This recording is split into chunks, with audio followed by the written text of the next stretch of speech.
Wake up, wake up, wake up. It's the Flow Show, no filter. We got a crazy show. There's a lot going on. You know, we not gonna waste no time. The thoughts, views, and opinions shared on the Flow Show, no filter are for educational and entertainment purposes only. I am not a professional. I am just good.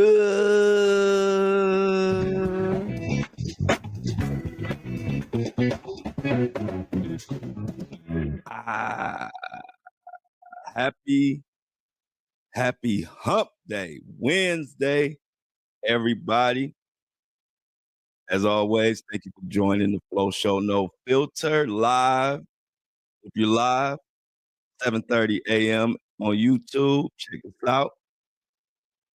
For my day ones, Apple and Spotify listeners, happy good evening, good afternoon, whenever you listen to this. We are all in here excited for another show and to bring more truth to my supportive community. Y'all guys have been amazing, guys and gals.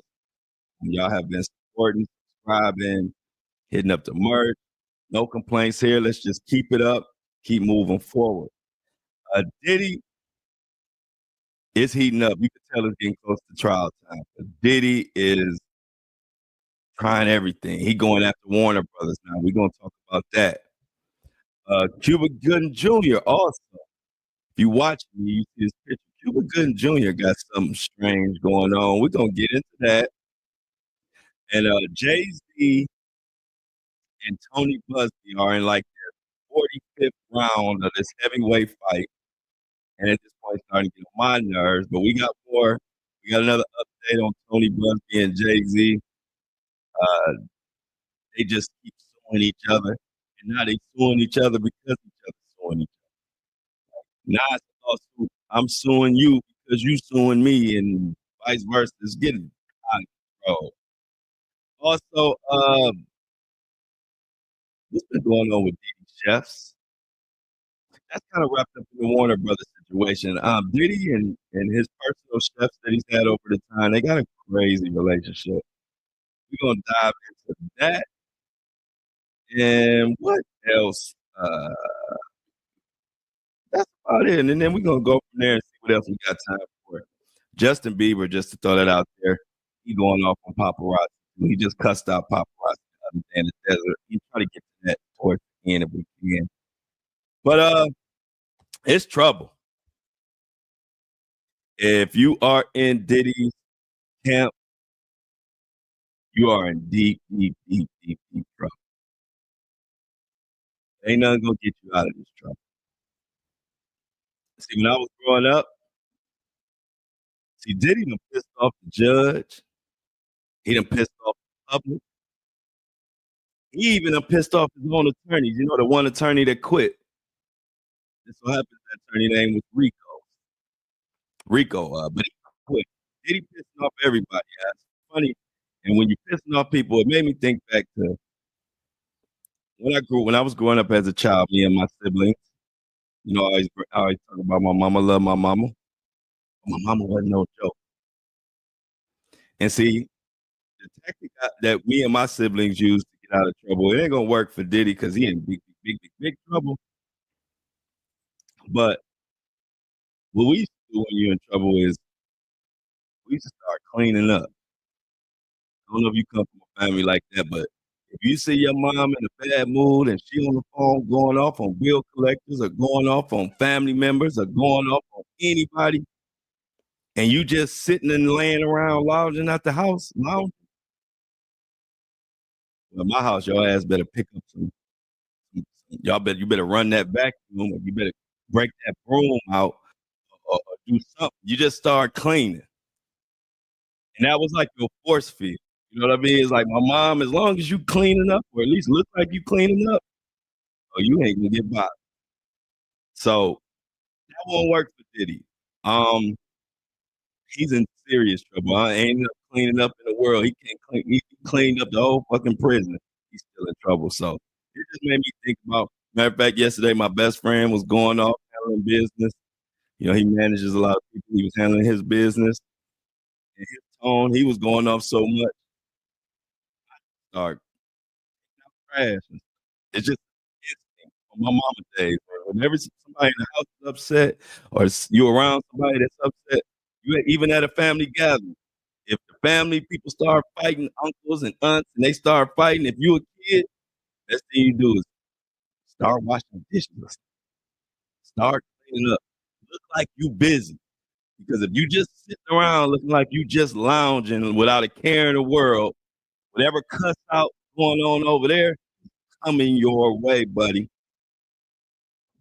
So Diddy in trouble, and cleaning up ain't gonna do it. What am I talking?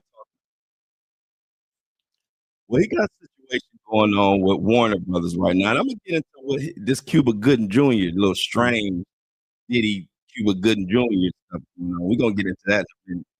But we're gonna start off with Diddy has more demands. Diddy has more. What we got going on?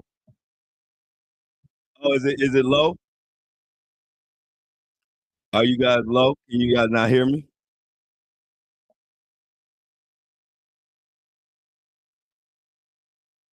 Oh yeah, if it's choppy, ain't nothing I can do about it, y'all. I'm sorry. That's it's the system. There's nothing I can do about it. I'm sorry. Uh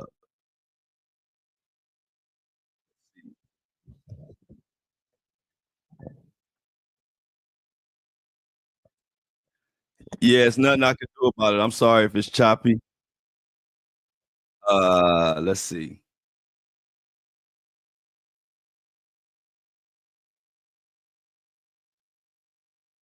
So we gonna go into this. Sean Diddy Combs wants access to from the he wants access from Warner Brothers of the Diddy documentary. So Sean Diddy Combs lawyers have subpoenaed Warner Brothers Music seeking raw and uncut footage, unedited footage. This comes from Digital Music News, uh, uh, and they're talking about from the fall of Diddy documentary. Now, his lawyers sent the subpoena back in March to Warner Brothers, asking for all recordings, including raw and unedited footage, interviews two accusers who appeared in series. The documentary aired on HBO Max in January. The subpoena also contains a demand for any notes or journals that accusers gave the documentary's producers and records of financial payments made to the accusers in connection to their involvement with the project. Now, Warner Brothers is fighting this subpoena in court as Diddy trial looms. Lawyers for the studio asked a federal judge overseeing the sex trafficking case to squash the subpoena, which is a 9-page filing saying reporters' privilege calls Combs' efforts an overly broad fishing expedition. Says Mr. Combs seeks outtakes from the interviews with two persons featured in the docuseries. Warner Brothers lawyer said the interview outtakes it seeks are protected by the reporter's privilege that applies to the unpublished news gathering materials. The lawyer continues, Mr. Combs has not met and cannot meet his burden to overcome that privilege. So long story short, I'm gonna continue the article, but I'm gonna let's dive into what we heard so far. Um, y'all remember the fall of Diddy documentary? We covered that in great detail. And so in that documentary, there were a lot of stuff. A lot of stuff came out about Diddy. A chef said that Diddy physically attacked her. There were women said that Diddy sexually assaulted them. A lot came out in this documentary. And like we know, Diddy is trying a new strategy. His strategy is now, it's almost like, I know I'm guilty as hell, so the best thing I could do is try to get every piece of evidence removed from the case. Remember, I said that yesterday. I said, Diddy, if we all could get shit removed from cases, and we can get all the evidence removed, nobody would be in prison. Everybody would be free. So Diddy is continuing to try, and Warner Brothers is like not trying to hand it over. Warner Brothers is like, look, these interviews are protected by reporters' privilege. You can't just request our property on this documentary. And I think, if I'm correct, Warner Brothers is also don't want to get wrapped up in this case. I think Warner Brothers feels like once they turn in this footage, now that opens the door to basically bring them full-fledged into the case, and they don't want that. And so one of the most damning parts in this documentary, Fall of Diddy, is about the chef. And when I'm looking through the indictment papers, this chef, there's a strong possibility, and I really feel in my gut, this chef is one of the witnesses, if not one of the victims. But I know I'm pretty sure she's one of the witnesses. There's a couple chefs that had issues, and we're gonna get into that.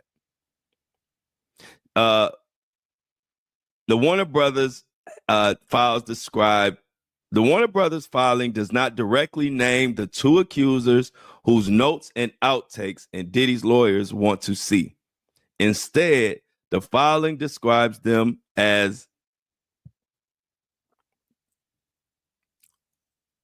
individual A and individual B. So on individual A and individual B, individual A is Mr. Combs' former personal chef. That's the one that followed Diddy. And I got a clip that's going to describe what the hell been going on with these chefs. That's going to shed some light for y'all listening that might not know how many horrific stories have come out that Diddy has about chefs and confrontations. So individual A was employed with Diddy and had various rumors. Individual B is called a former romantic partner of Mr. Combs. Now, I don't know quite who they could be who in the fall of Diddy. I didn't have time to watch the whole documentary again, so I can't quite call who they would be talking about as his former romantic partner who was on Fall of Diddy. But if we go back and check it out, it's not hard to figure it out. Now, the lawyer's petition says she was featured in the docuseries discussing the origins and path of her relationship with him, including one alleged sexual assault incident. Now, Warner Brothers' lawyer argues that Combs' fishing expedition is an attempt to find something to use against those accusers should they testify against him in trial. See, Diddy is trying to get the copy of this footage, the unedited, meaning want everything they said so he can cherry pick something that they said and use it against them. So is it going to work? Who knows?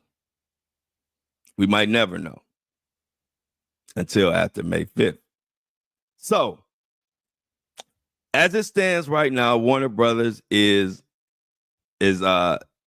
fighting it. They're not trying to turn over their private recordings, but the judge has not ruled on it, and we will be waiting to see how that turns out.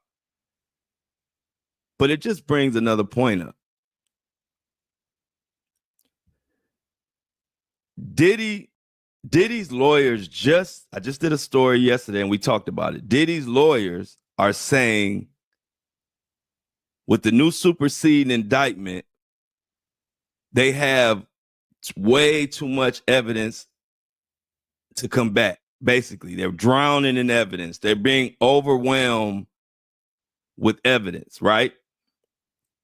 Well, You're being overwhelmed with evidence, but you have time to reach out and try to subpoena more evidence from a documentary, entertainment purposes only. So which one is it? Do you not have time to deal with the evidence, or do you have time? Because obviously you got to have time if you're looking at extra evidence.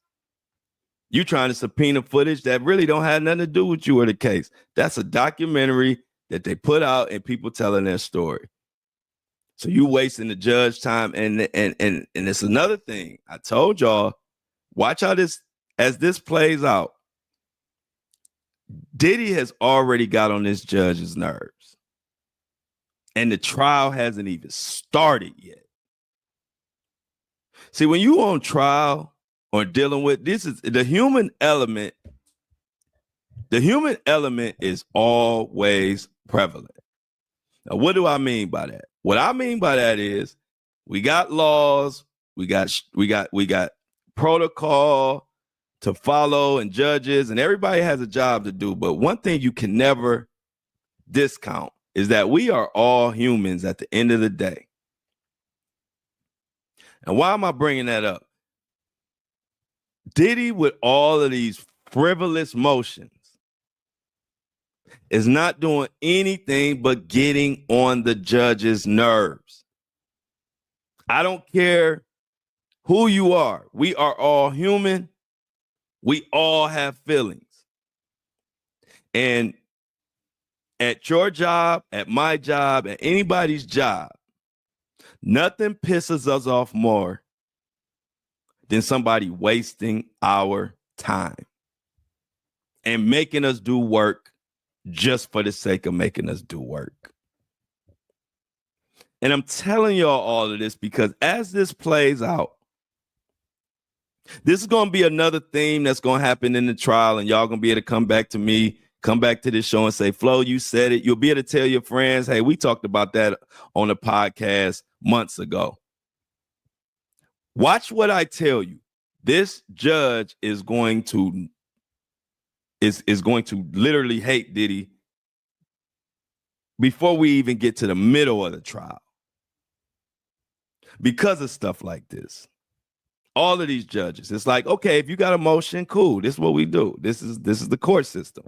But when you're just filing and trying to get stuff removed, that's just basic evidence, trying to get people removed who are professionals and experts who have been on tons of cases before Diddy's, you don't do nothing but get on everybody's nerves.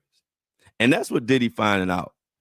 Because see, for a long time, just being Diddy was enough. You was Diddy, famous, had money, had connections, had power, had it all. But you was getting on everybody's nerves then. You was on top of the world, Diddy. But now you getting the same dose of reality that we all live with.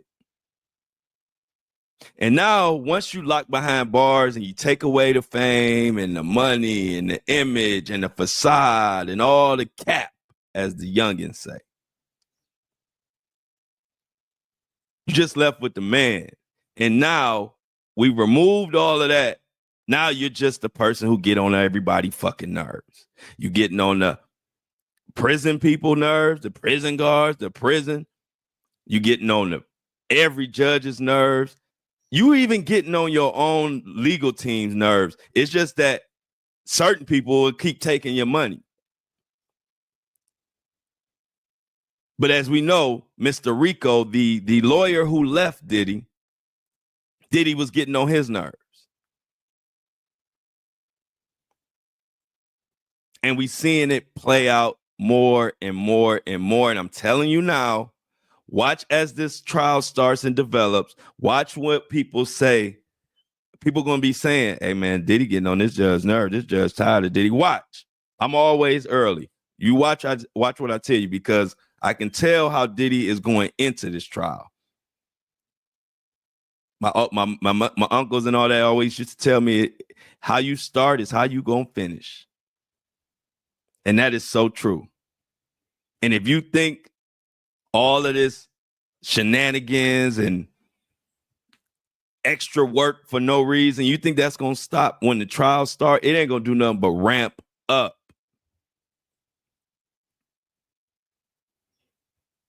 So I will keep y'all posted on what the outcome of this Warner Brothers footage is. But I'm going to tell you why Diddy wants to attack this footage. I had to, I bring some receipts. For those that might not know the full context or miss some of the story, I always bring some receipts. These receipts are for y'all because I want to give everybody a chance, because everybody doesn't know every little thing about these stories. And that's what some people have to understand. Some people be like, man, we knew that. Yeah, but everybody doesn't know all this. Some people have other things they do. So here go a receipt. Now, after you hear what Roger Bonds says about the chefs and what went on, Roger Bonds is his ex-security guard of Diddy. When you hear what went on out of his mouth, you'll understand why Diddy is trying to get this footage from the Warner Brothers so he can attack it, which also lets you know something else that I said before I play this clip. Remember I told y'all a lot of people in the fall of Diddy, I believe, are going to be witnesses in the actual trial, and they were waiting to tell their story until the superseding indictment was over, and then all of a sudden, here comes the Fall of Diddy documentary with all this explosive new allegations, and then the superseding indictment came. I'll be keeping y'all up. I'll keep y'all ahead of the curve. So now check out this clip from Roger Bonds talking about some of the stuff that went on with the chefs and other things. Check this out.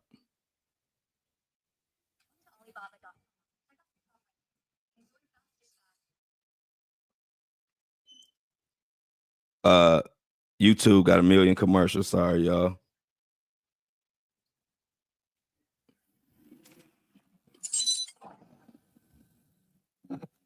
That year, there was an incident in a New York City nightclub where I guess a guy walked up and tried to talk to Cassie.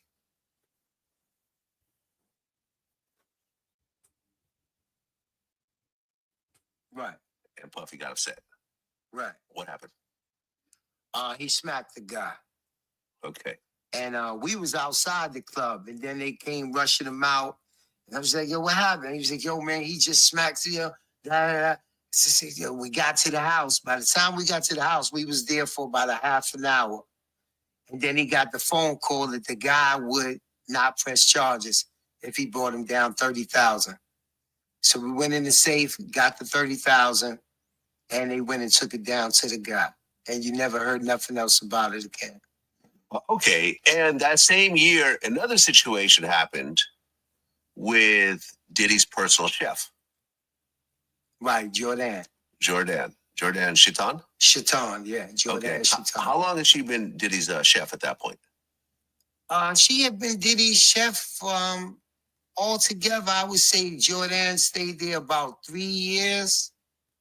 And this happened around almost on her way out the door. So she had been a chef for about 2 years at that particular time. Okay. And from what you heard and saw, what happened?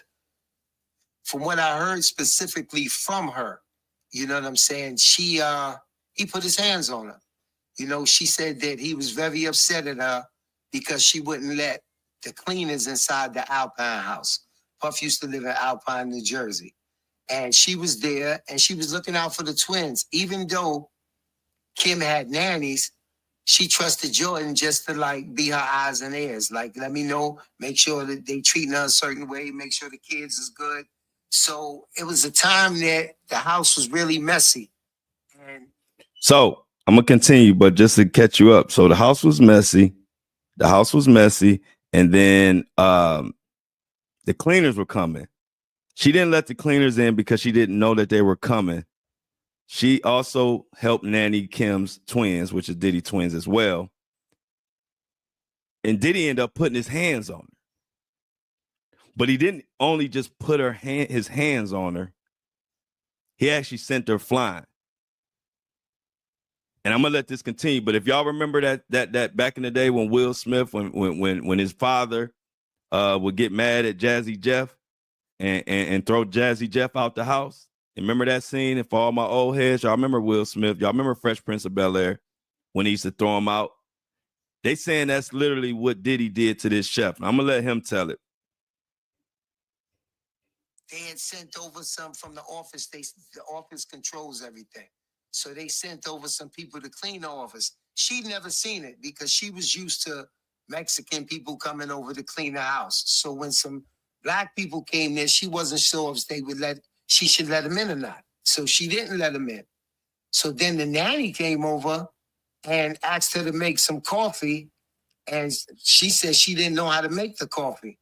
And then she said out of nowhere, Puff just stormed into the kitchen and was complaining about her, talking about her, got in her face, put his hand on her forehead and started pushing it back. And if you know Jordan, you know that Jordan ain't gonna let a man just put her hands on her. So she said, don't put your hands on me. One thing led to another. And with all his might, he pushed her out, flung her out the door. And she fell on her ass and she fell on her knees. And that was the last time I seen Jordan. And I actually didn't even know.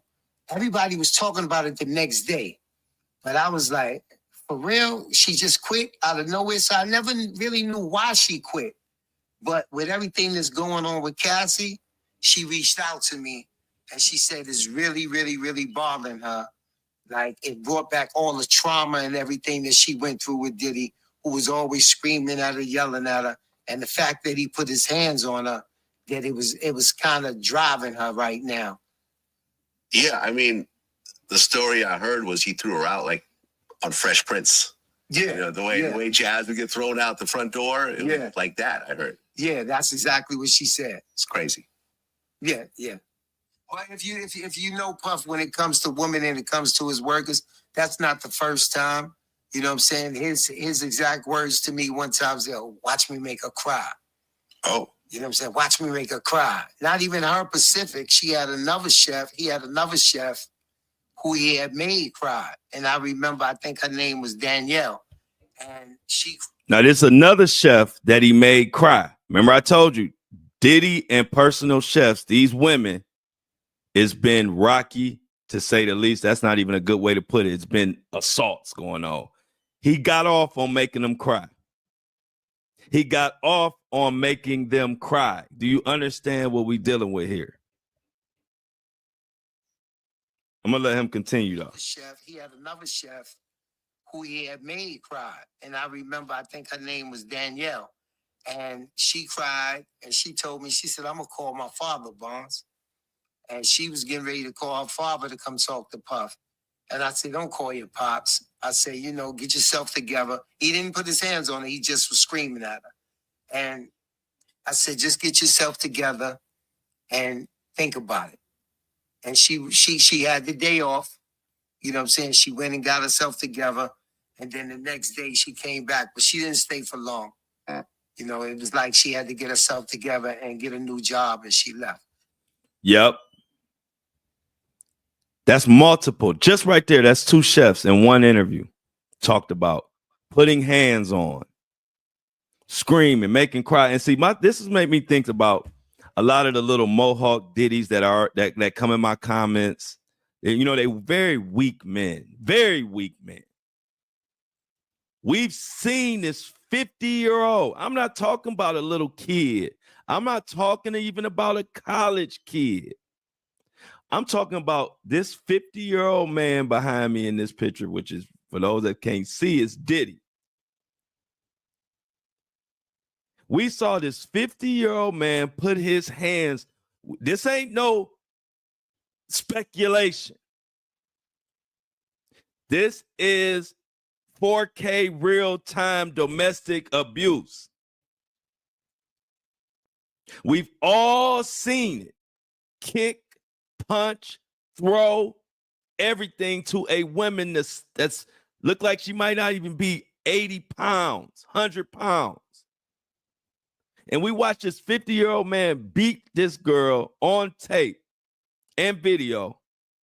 And we have decade-long allegations of this man, Diddy, putting his hands on women, beating them screaming, whatever he can do. And then you got these little weak ass Mohawk Diddies coming in my comments talking about, man, you tearing down a black man. So I always want to ask them, so you gonna let Diddy whoop your daughter's ass? And you gonna not tell anybody or not say nothing about it because he's because he's rich and powerful? The fuck? See, you coming in my comments, but you ain't even understanding what the hell going on. You looking at a big dog. You think I'm worried about a little Mohawk Diddy in my comments when I'm on this bitch calling out the actual bullies like Diddy in real time out loud? So if I call out the big bad bully Diddy, if I call him out, do you think I give a fuck about some Mohawk Diddy in my comments? Do you know what I do to you? You just too small for me. See, I've always been a voice of the people, and I've always be the one who stood up to the bullies. This ain't start with the Flow Show No Filter. You could trace this back to when I was a little bitty tyke in school. I always despised bullies. I never bullied or ever confronted or took advantage or used my power on anybody. But if a bully thought he could get over on and I was around, I was going to check his ass. Because I see the fear. See, those little Mohawk Diddies that come in my comments, they not strong enough to stand up to nobody, especially a man. They only can stand up to a woman. So they hide in their comments and they try to figure out a way where I can say something where I could be strong one day and I could stand up. But see, you can't do that in the comments. Stand up, put your face on it, put a microphone on and say it out loud like me if you want me to respect you. So when you come in my comments, make sure you know how to read the room. Because if this guy putting his face on it 2 hours a day, calling out not only Diddy, calling out Russell Brand, the government system, Mississippi cops, whoever, I call them all out. I don't care if you black, white, green, orange, brown, fuchsia. I don't even know what the fuck color fuchsia is, but I don't care what color you are. If you are a bully, I'm going to stand up to your ass. Point blank. So the little Mohawk Diddies, when you see this man on 4K beating some women, and you're going to try to tell somebody what they tearing down. So if I'm tearing down people, what the hell is Diddy doing then? What do you call that? That's my next question.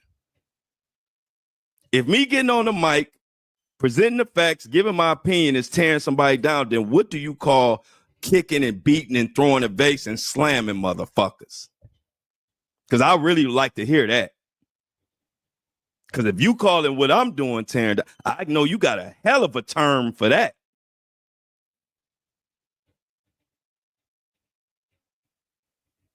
But I still got love for the Mohawk Diddies because they push out all my content and they love me the most. My video upload, they can't wait to watch it because they see the strength that they don't have. They see it in me and it makes them feel insecure. They say, who is this man think he can stand up to Diddy? I can't stand up to him. That's you. I stand up to them all. I don't cut no slack.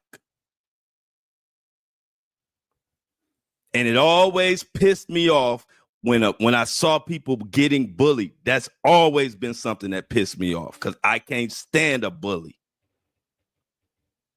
Because they pick and choose who they think is weak and who they think they can put their hands on. Diddy never put his hands on Suge Knight? Why did he never put his hands on Suge Knight? Why he never slapped Suge Knight?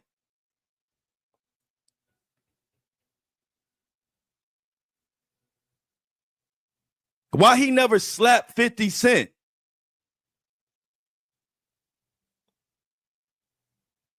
Why he never threats 50 Cent? 50 Cent has called Diddy every name in the book. I'm going to tell you why, because he's a bully, and bullies pick and choose. Is why I don't respect bullies. I don't like bullies, and I will tell bullies to their face, and if I can't see them in face, then they can tune in to the fucking show and you'll know.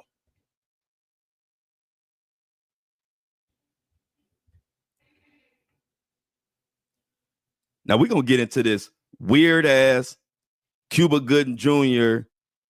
Diddy situation that's going on. I don't understand it. All I know is Cuba Gooding Jr. is dodging being subpoenaed.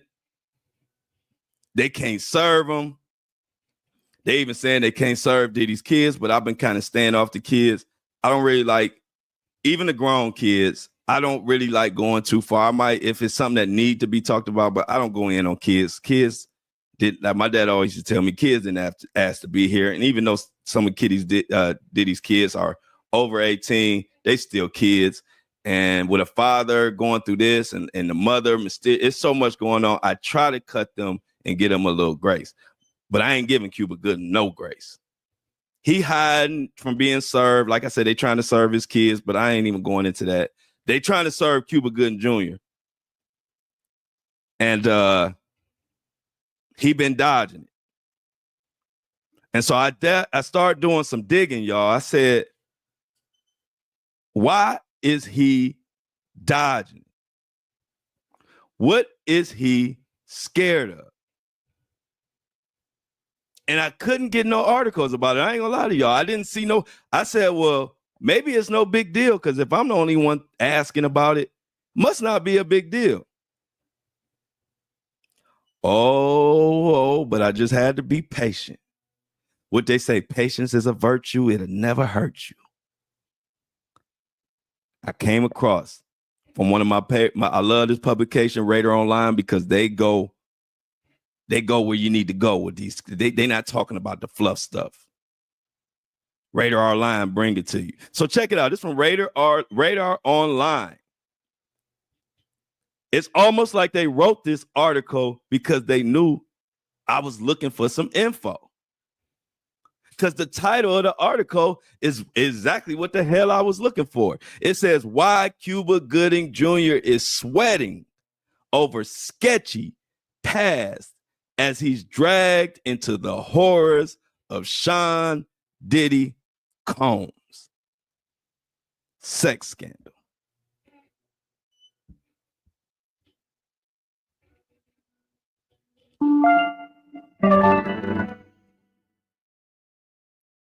So we about to get into this. Starts off, says, with Sean Diddy Combs' trial set to go underway, Radar Online can report that Cuba Gooding Jr. is freaking out over being dragged into the mess. Now, what mess are they talking about? Before I continue this article, let me give you a little bit of context.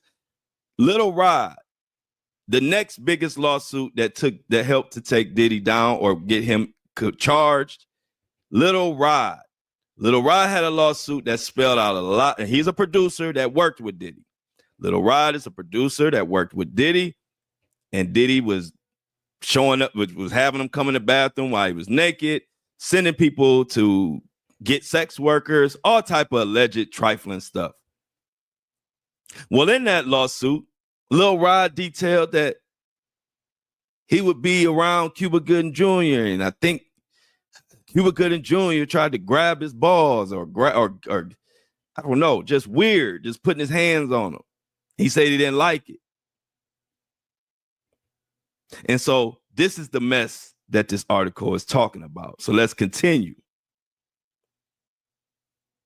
Gooding is already busy defending himself in a separate trial revolving around his interactions with Combs. Last year, former Combs producer, collaborator Rodney Little Rod Jones accused Cuba Gooding Jr. of sexually assaulting and harassing him while on Diddy's yacht. You on a yacht You thinking you done made it. I've been there. Like, you're struggling. You trying to get into the music business. You're grinding. You get scooped by somebody like Diddy. You think everything is beautiful. Life is great. Diddy say, hey, man, come on, man. We've been working hard. You want to get on the yacht? Come on the yacht. You jump on the yacht. You like, wow, it's this person on here, that person on there. You can't believe it. They ask you for it. Do you want to drink? Hell yeah, I want to drink. You're so infatuated, you just happy to be drinking on Diddy's yacht. So you can put a selfie in the air and say, hey, y'all, look at me. I'm on Snapchat. I'm drinking on Diddy's yacht. You know how it is. He feeling good. Until them drinks start hitting and that truth start coming out.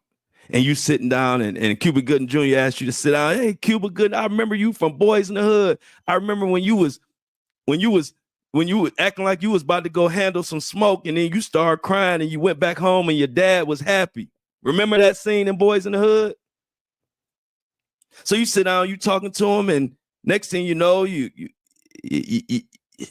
thinking, why is his knee keep bumping and rubbing up against my knee? But you keep talking, y'all talking. Then he getting closer. Now you shoulder to shoulder, and you noticing that as I scoot over a little bit, he scoots over a little bit. So you still, hey, you happy? You done told your friends, you done made it. You on the yacht with Diddy, and drinks is flowing, and so you want to, you don't want to think, hey, Cuba Gooding Jr., his knee just happened to be rubbing against my knee. I know it's not on purpose. And then Cuba Gooding Jr. feels like you're not resistant enough. So now he feels the drink's hitting. He feeling empowered. Now he just cut the games and just grab your balls. Now what do? You done already told all your friends everything lit. You done told your parents you made it. Your parents proud of you. You've been working hard. They was talking shit about you. They said you wasn't going to be nothing. You're never going to make it in music. Why? You need to get a job, pull your pants up, all type of shit.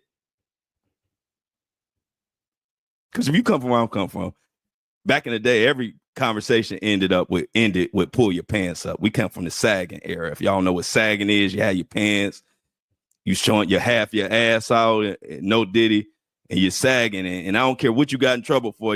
My grandparents and parents would ridicule you, and at the end of the conversation, and then they say, hey, pull your pants up, boy. So let me get back to the story. So little Rod, you just done told everybody everything's good. Diddy ain't paid you yet, so you done put all this work in. You know you want to get paid, so I can't tell nobody that Cuba Gooding Jr. just grabbed my little rods. And that's how you find yourself in this situation when people say, well, how did he not say nothing? Because you got to look at the entire situation, ladies and gentlemen. You can't just look at one singular isolated incident and then ask a bold question like that, because the answer has many layers. See, now as I broke down that story to you, though most of y'all can understand how somebody could not say nothing. He trying to pay his rent. Diddy working him like a Hebrew slave, and he ain't got paid yet. You think he want to tell, hey, y'all, little Cuba Gooding Jr. just touched my little rods. Okay. Now, next thing is, okay, so Lil Rod, you removed from the situation. We ain't paying you. We might put a hit out on you. You blackballed from the industry, yada, yada, yada, yada, yada. Now, and you got to tell your parents, hey, false alarm, I didn't make it. I fell off. You got to tell your friends, ain't nothing happened. They're going to ask that ain't nothing going on. You ain't on Diddy's team no more. They're going to ask you what happened. What you going to tell them? You going to tell them that you not this big producer that they thought you was because you told that Cuba Gooding Jr. touched your little rods? So this is what Cuba Gooding Jr., Mr. Jerry Maguire himself, is finding himself in the middle of. Now, you know he has vehemently denied these charges. Let's put that out there. I don't want nobody coming after my ass. No Diddy. Cuba Gooding Jr. is vehemently denying these charges. I said it twice. But a source also said Cuba has vowed to leave his own struggles behind and lead the model life. But the Diddy case just keeps sucking him right back in to the same scandal he's been trying so hard to avoid.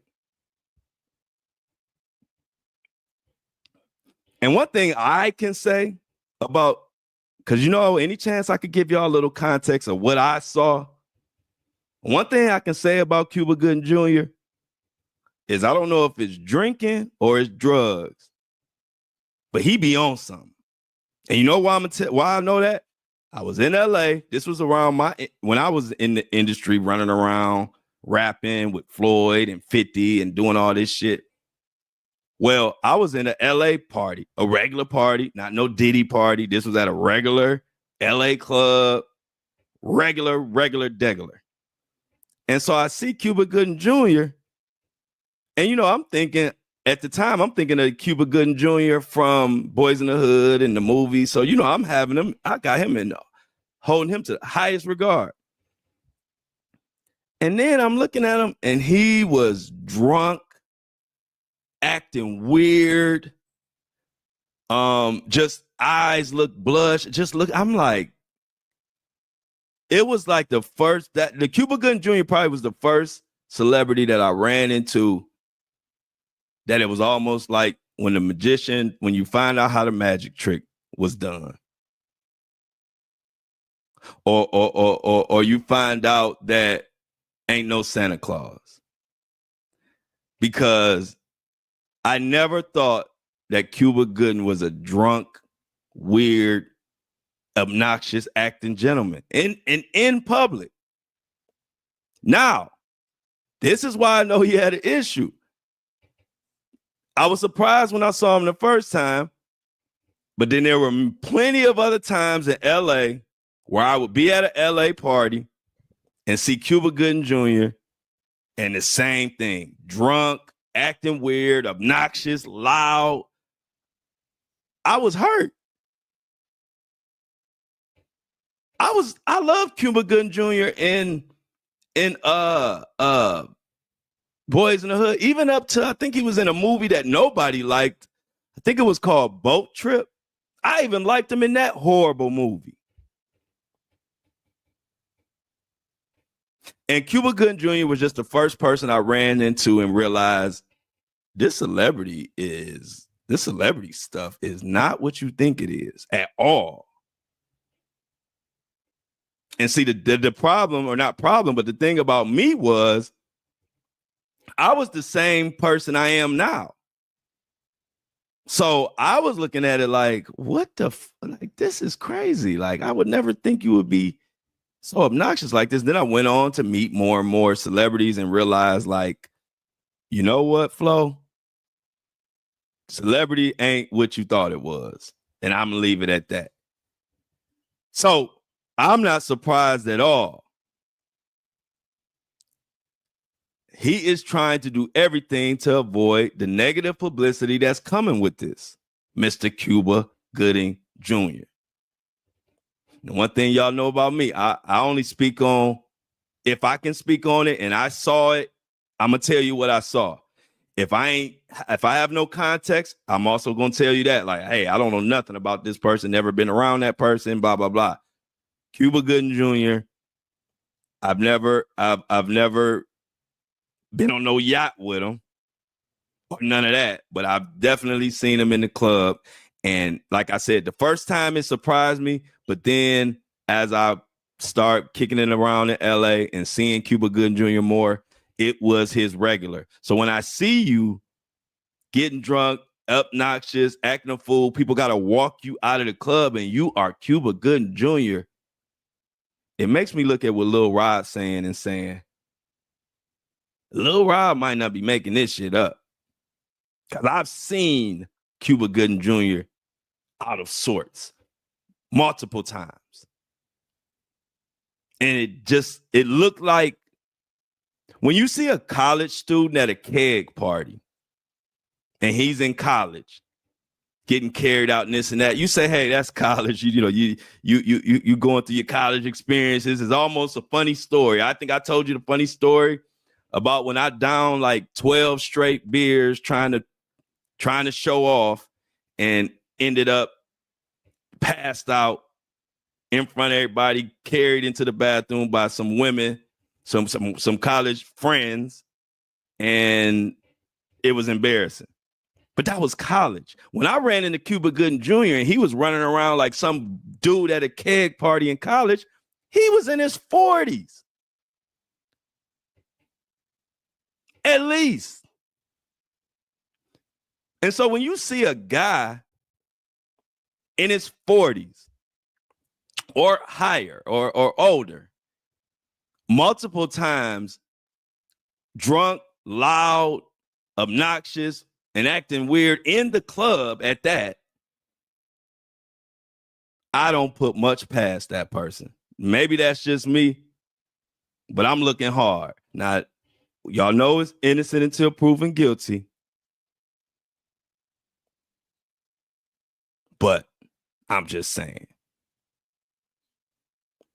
The insider inside of Cuba Gooding Jr.'s camp said he is sweating bullets about the prospect of having to go to court to answer Lil Rod's charges. Why are you sweating bullets? I think I can tell you why, and I think everybody listening and everybody watching can also tell you why you sweating bullets. But I'm gonna leave that alone.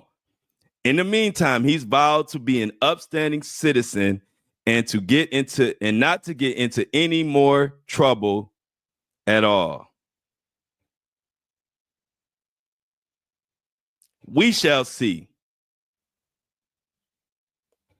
See, let's go back to the Lil Rod. We got some time. I've been going, y'all been showing me so much love. Y'all been subscribing. Y'all have been supporting. I've been going over every day on it. And I told y'all that's how I am. I love doing content and giving y'all content anyway. So it don't even bother me when I run over. I just want to make sure everything that needs to be covered for that day is covered. If it take an hour and a half, it take an hour and a half. It take an hour, take an hour. But let's go back to the constant harassment that Lil Rod spoke of while he was in Diddy's camp working on that Love album. It is alleged that during one incident with Cuba Gooding Jr., Cuba Gooding Jr. began touching, groping, and fondling Mr. Jones' legs, his upper and inner thighs, and near the little Roddies. Even the small of his back. I didn't even know guys had a small of our back. I thought that was just a woman thing.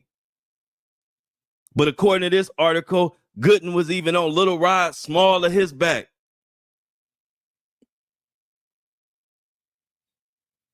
And his shoulders.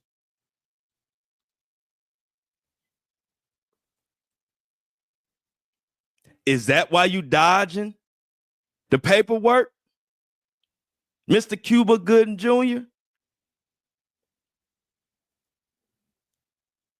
Jones said he was extremely uncomfortable. Wouldn't you be? I don't know if anybody ever touched the small of my back. If they did, I ain't know.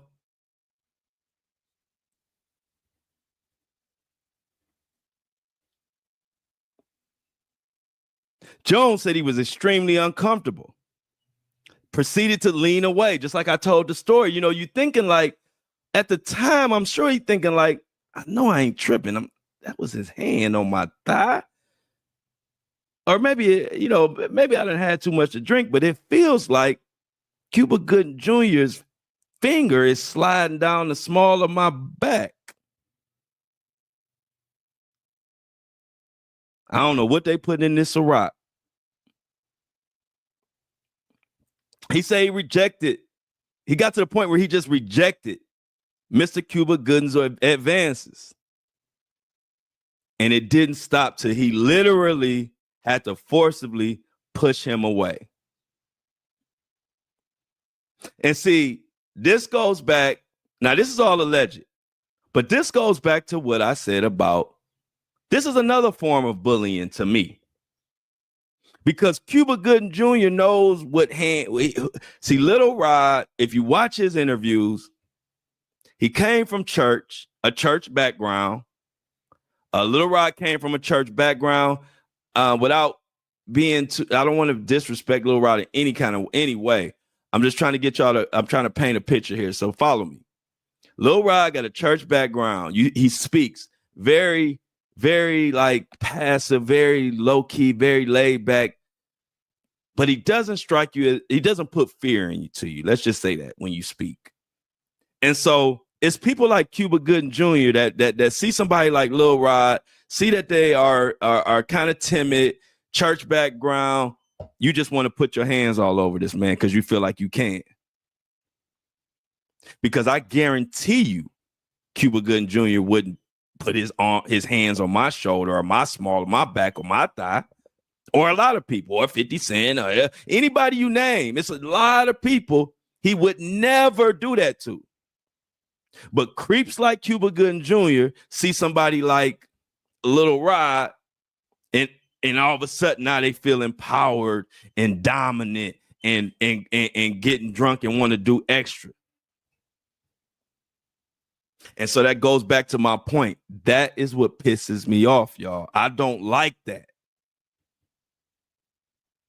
I don't like when people pick and choose. That's bullying. Because Cuba Gooding Jr. know where to keep that hand at when he around the right people. But allegedly, soon he see a Little Rod, church background, don't have much, don't have pretty, probably don't have a lot of people backing him up, the likely target for a perv. Cuba Gooding Jr. Stop running. If you're not guilty or you ain't got nothing to hide, Cuba Gooding, go ahead and take let the paperwork come and go on in court and plead your case. Because of right now, you're running and your background ain't looking too good. Lil Rod had to push you away. Now, shortly after this filing, Gooding said that he met Combs around 2019, 2020, and they hung out a few times. One of those times was including a New Year's Eve on 2023 when he listened to Puffy's music on the yacht with Jones. So Cuba admits that he was there. He said that encounter happened after he jumped from star-studded yacht parties until he met up with Diddy, where he was invited to listen to a song. Gooding argued this guy who's suing him is going after the money, I'm sure. And by the way, I don't know P. Diddy's life. I don't know what he's going through. We were acquaintances.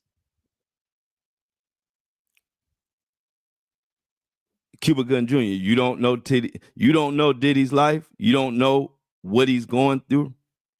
Really? Because my lie detector meter is going the fuck off right now.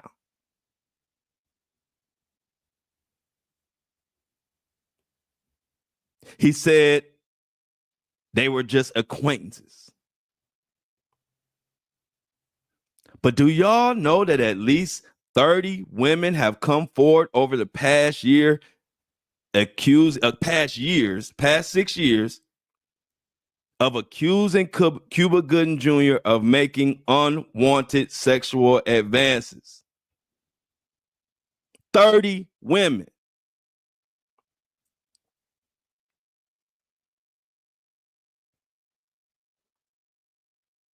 Now, in 2023, he narrowly avoided a civil trial following grape with an R allegations by settling with a woman known only as Jane Doe just before the jury selection was set to begin. These are all facts. You can look them up.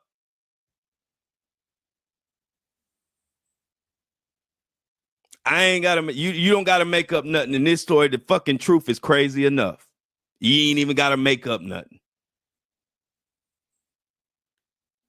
Anybody out there YouTubing or podcast, you ain't even gotta make up nothing, y'all. This stuff, the facts are crazy enough. Now it's not known what the final deal was, but this Jane Doe was looking for $6 million, and Cuba Gooding Jr. settled it faster than that movie Boat Trip left the box office and went to the dollar show. I still don't know why nobody liked that movie Boat Trip. It was funny to me. Anyway,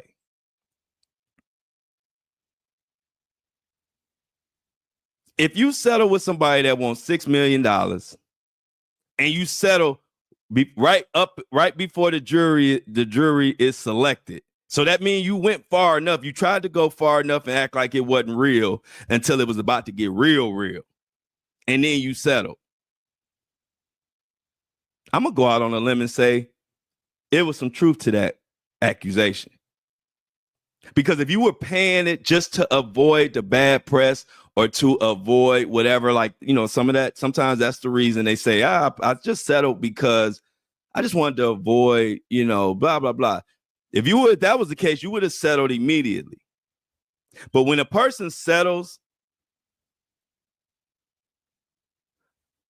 late, and when it's about to get real, that means they were actually just hoping that it would go away and hoping that all of their intimidation tactics and all of that would work. And once they realized, oh shit, this fucker going to trial, I better settle because I know I've been doing wrong and I know I done sexually assaulted. Boom. $6 million, snap of a finger. Now, in a separate case, Cuba Gooding pleaded guilty to a misdemeanor charge that he forcibly kissed a worker at a nightclub in New York back in 2018.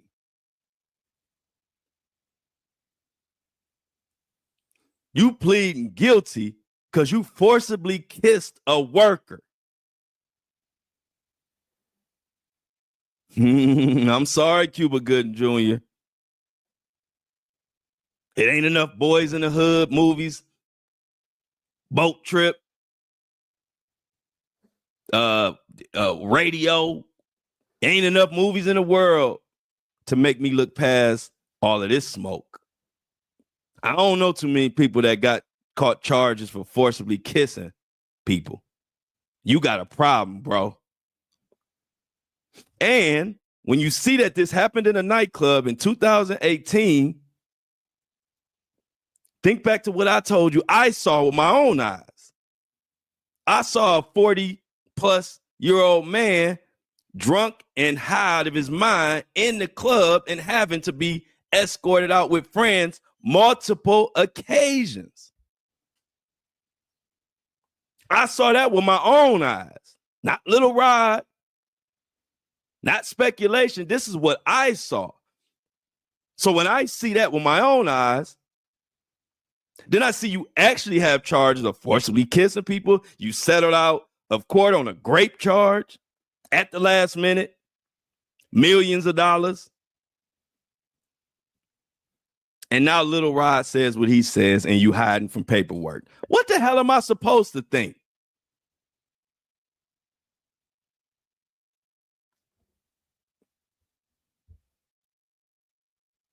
Now, he completed alcohol and behavior modification counseling and was later able to plead guilty to a lesser harassment violation, resolving the case without any time behind bars. Now let me give y'all some real talk right quick. I told you I skim these articles, but I like to read them in depth live with you because you get my live reaction, and ain't nothing better than somebody's live reaction. So this particular part, I missed this when I skimmed it, and I didn't know this before. So this will let you know. When you read tea leaves, if you know how to read tea leaves, you can understand a lot, because I didn't even know that Cuba Gooding Jr. ever completed any type of alcohol and behavior classes and modification and counseling and all. I didn't even know that. But it just confirms what the hell I was seeing. This was way before, this would be not way, but this was before 2018. And I couldn't believe it. That's why I remember it like it was yesterday. I'm like, imagine being a kid growing up and you seeing Cuba Gooding Jr. and these actors and you think everything is gravy. And then you run into Cuba Gooding Jr. in a club.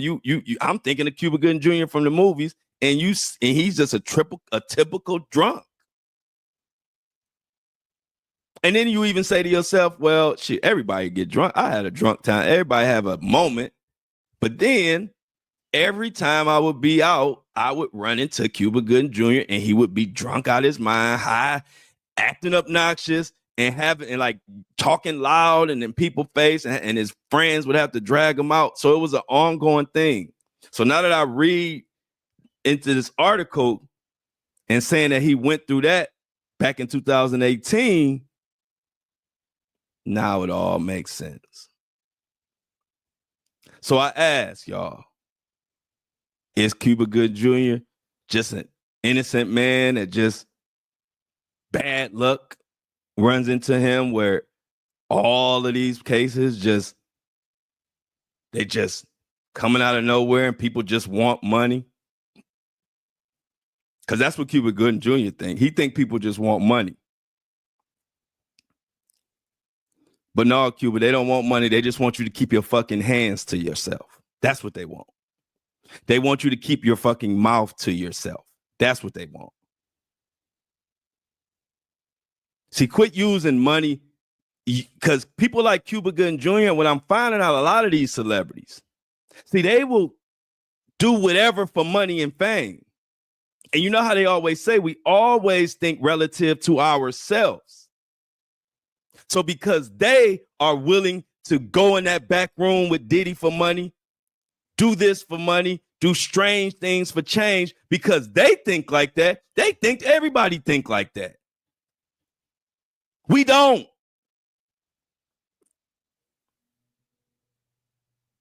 Some of us have integrity. Some of us have moral compass. Some of us don't do whatever for money. You listening to one of them. But it always surprises me when celebrities, if you ever listen, that's the first thing they go to. Oh, they just want money. Nah, you just want money. That's why you got people playing with your backside or whatever, or doing whatever you can to get in the industry, and then y'all do that and do that to the other ones who come and the other ones who come. And it's a whole circus of Holly weirdness who think everybody want the money. Y'all the ones want the money.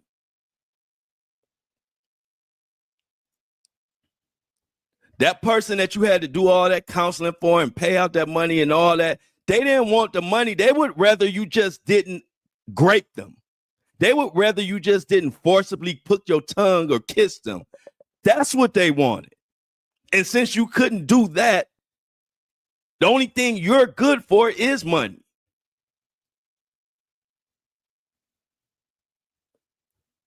Oh, you tune in to here, you're going to get the truth.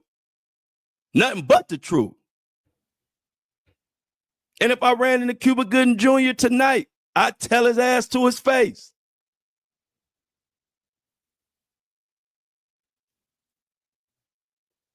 Because that's what people like Cuba Gooding Jr. are missing. Somebody in their camp that could tell you, bro, you being weird. Get the fuck out of her face. See, that's how me and my guys and my friends and my family, that's how we talk. Yeah, we cool. But if you doing something strange or weird, we gonna tell you. And see, people like Cuba Gooding Jr., Diddy, and the rest of them type of guys, they don't have those people around. I always use the story, it's like a fast car with no governor. Nothing to slow it down. And you get this. You get cases. You get settlements. Now you dodging paperwork. Cuba Gooding Jr., I'm disappointed. I really am. But they got courts for that. See, I'm just a podcaster, YouTuber, content creator, giving my opinions and giving y'all the facts so y'all could come up with your own opinions. But the courts will settle and figure out how accountable, or should Cuba be accountable for his actions, or should Diddy be accountable for his actions. That ain't my call. My job is to dig up all the facts, wake my ass up, and report them to my community and give them my opinions and let them share theirs. Anything outside of that is outside of my jurisdiction.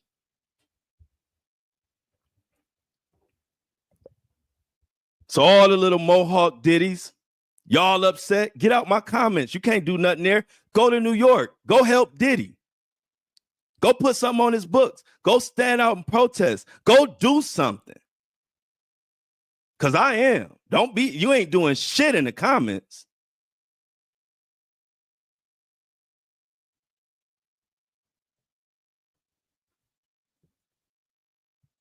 See, I'm the truth at what I do, which is why I go for the real deal.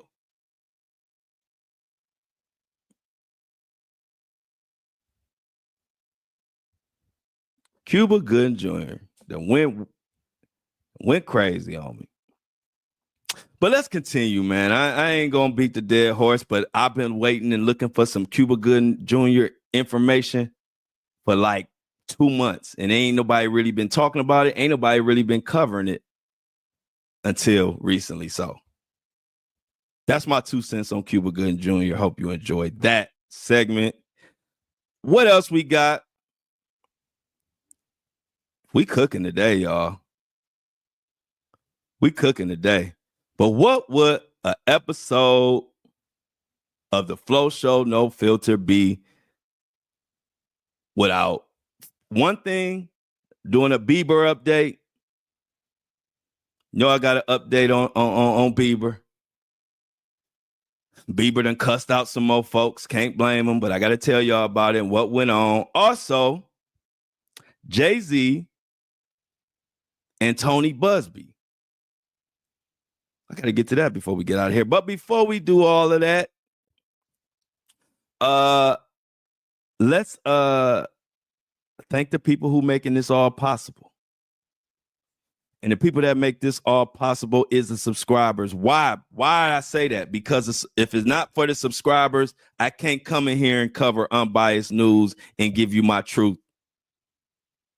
I got to talk about sports, or I got to talk about the new sale at Macy's or bullshit like that, because I would be dependent on these corporate sponsors who control what you got to say. And I already told y'all that podcast, the big ones, have just not come out saying that we need to be focusing on and we need subscribers because that's the only dollars we could count on.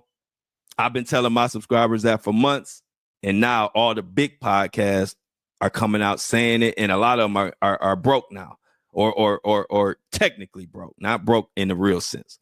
And so it just warms my heart that my community understands that subscriptions, this ain't extra. I wouldn't go hard. I wouldn't go this hard for extra money from my community. Subscription is necessary. And I'm only saying that because I told y'all I'm coming from all I listened to was podcasts. So I'm coming from an avid podcast listener, and I would listen to podcasts and they would say, hey, subscribe. And it kind of would go in one ear and out the other because I figured they were fine. You know, you got a lot of followers, you got a lot of this, a lot of that, but I didn't realize you got a choice. Either you're going to cover the real news and be covered by and be supported by your community, or you going to cover sports and entertainment and nothing that means anything for real, and then you could get the corporate money. So I always thought subscriptions was kind of like extra. So I didn't really pay too much attention. Well, I'm here to tell y'all, and all the biggest podcasts have just came out and talked about it. I've been telling y'all for months, subscriptions ain't extra. meaning it's needed and necessary for podcasts like this to survive. So thank you for everybody who has been subscribing and making this possible and keeping truth alive. So without further ado, let's get to it. So first we got Rosie. She donated a $3 donation for the subscription. Everybody say what's up and hi to Rosie and thank you and everything, because this episode is brought to you by Rosie. Next, we have the Brat. Also gave a $3 donation, started the subscription. The Brat, I love that name. I wonder, is it the real the Brat? It is the real the Brat, because you're in this community. You are the real the Brat. Everybody clap it up and give the Brat the flowers in the chat. Greatly appreciate you. But. And it's always a but, no Diddy. The subscriber of the day who gave more than the minimum, $3, is Lindsay. Lindsay, thank you so much for finding in your heart to not only give $3, but you gave $4 for a donation and started your subscription yesterday. Ow. So come on down, Lindsay. Everybody thank Lindsay in the chat. Tell Lindsay we appreciate her for keeping the truth alive and understanding. Y'all know I keep it real with you. I told you I ain't no salesman. I don't do sales pitches. Subscriptions are needed to keep this thing going. So if you can subscribe, the link is in the description, either in the audio, Apple and Spotify, or if you're watching on YouTube or watching on Facebook, look in the description of the video. You'll see the Buzzsprout link. That is how you subscribe. Shout out to everybody on the And I Don't Like It merch. And one thing I want to say about the merch, all you have to do is hit me up. The month of March was slow because of all the U.S. Post Office stuff going on. So receiving clothing and shipping clothing out has been delayed. So all you have to do, if you are wondering about any of your merch or package, you can hit me directly, email me, inbox me, or even if you're in an And I Don't Like It Army on Facebook, hit us up and we'll check on your order and make sure it's getting to you. But it should be moving right along now. One particular person emailed me. I believe her name is Heather. Your hoodie is on its way. I emailed you as well. Excited about everybody with the merch. Just the first orders, like I said, the month of March was a little slow as a whole, not just for me, but for the U.S. Postal Service. It was storms. A lot of storms and stuff took place and out where we're shipping it from. So we getting them out, but you can always feel free to shoot me a message anywhere you can find me, and I will make sure that you are good, because I am good. But we're going to, okay, so what we got going on with Tony Buzbee, we're going to make this quick because Tony Buzbee and Jay-Z getting on my damn nerves. And I can't wait till we get into the real trial. So look, just to catch up, a quick recap on what's going on with Jay-Z and Tony Buzbee. Jay-Z is accused of using abusive tactics to silence Tony Buzbee. And so what's happening is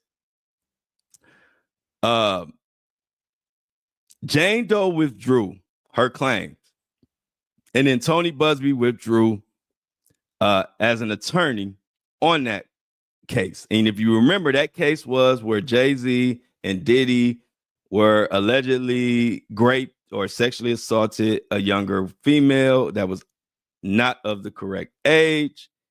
And then Tony Buzbee represented her, and it just blew up, ended up getting dismissed, and she withdrew, and Jay-Z literally came out on top.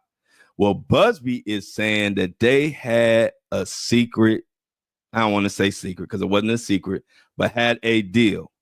And the deal was if Tony Buzbee dismissed or dropped the suit, then Jay-Z was supposed to stop going after him. This is their words, not mine. And what happened was Tony Buzbee is saying that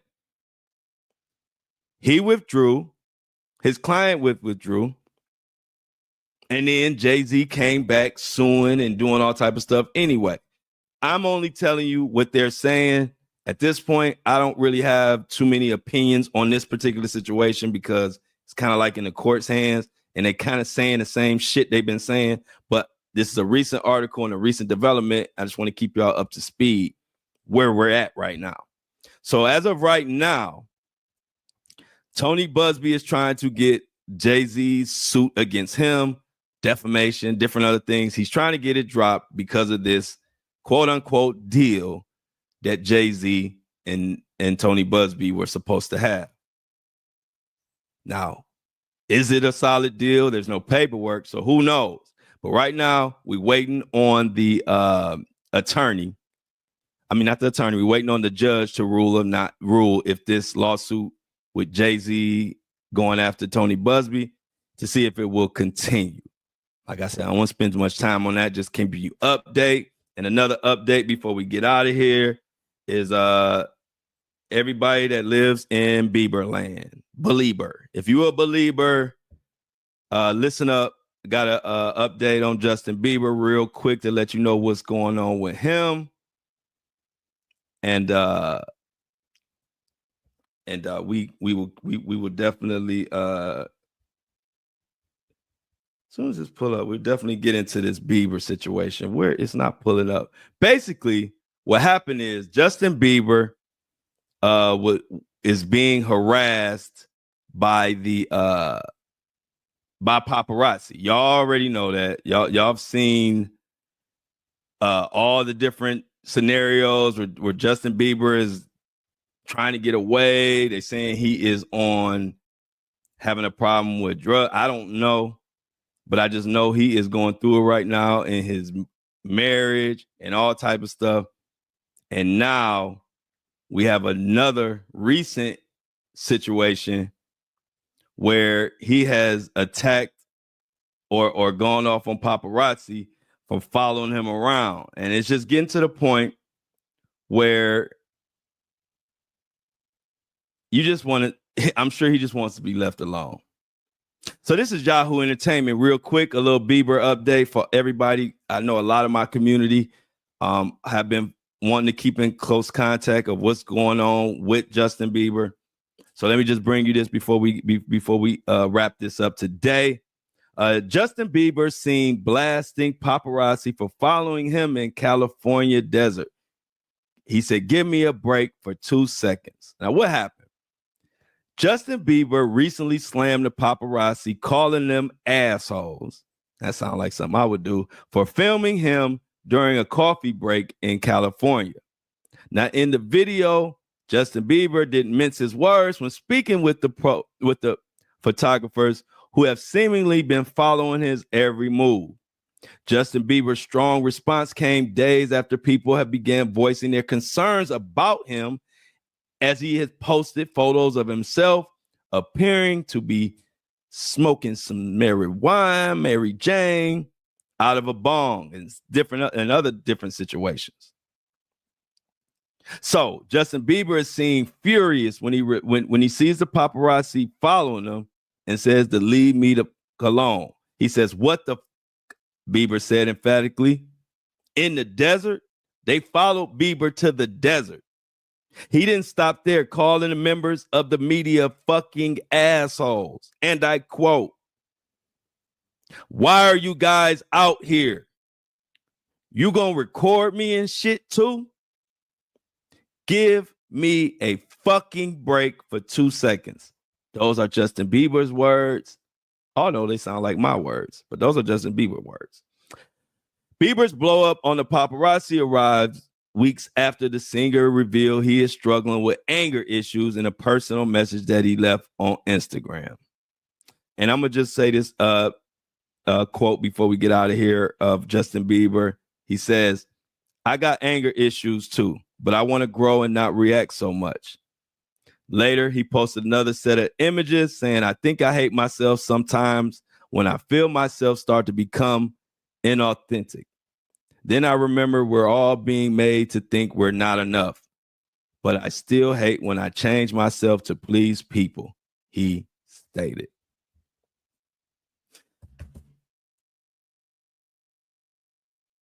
I think I speak for Justin Bieber and everybody when I say I know they will be happy when this is behind him and people can move forward. But shoot, that's easier said than done. We got a long case, much more allegations coming.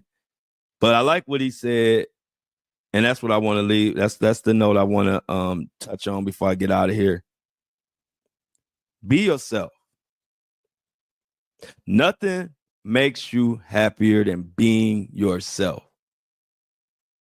And so when he said that he's been miserable when he feels like he's being inauthentic, I could relate. Because the moment I was always myself, but the moment I embraced my 100% self is the point in life where I began to be the most happy. Genuinely. And it's hard to explain because I always felt like I was always being myself, but I would think it's levels to it. And I would think when I was saying I was being myself, I was probably like 80% there. But 20% of the shit I was doing was because people around me were doing it, not nothing crazy, but, just, even hanging out all the time. Like I got to the point where I didn't like to hang around and I would just be hanging out because that's what my friends did or people I was around. And then when I got to a point in life where I was just like, you know what? If it ain't me at all, I'm just saying, no, I'm not doing nothing that I don't want to do or going against who I am in no type of capacity. And it was at that point when everything that I wanted to be and do in life blew up. This is real story. This podcast has become more than a podcast. This has become a documented story of a motherfucker who just decided to be themselves. Because all of y'all who listening, we go back to TikTok days, my Instagram family, my Facebook family, my Apple family. I got families on all platforms. But the beauty of this is y'all all have been on this journey with me that started way before this podcast. And so when my listeners hear my words, they hit hard because a lot of my listeners and a lot of my support has been here since day one when I was just making TikTok videos. And I wouldn't put a shirt on. Why? Because I was working hard. People don't even realize. They would say, why you don't put a shirt on? Why you don't have a shirt? They don't realize I was making so many fucking videos. I'm not taking on and taking off a shirt 10 times a day. And when I'm at the house lounging, most of the time I'm shirtless. Most of the guys in my family, most people in general that I know, most guys don't have a shirt on when they home. So me not having a shirt in my content represents hard work. That's what it really represents. And people who comment on it don't understand. See, the no shirt came from a necessity.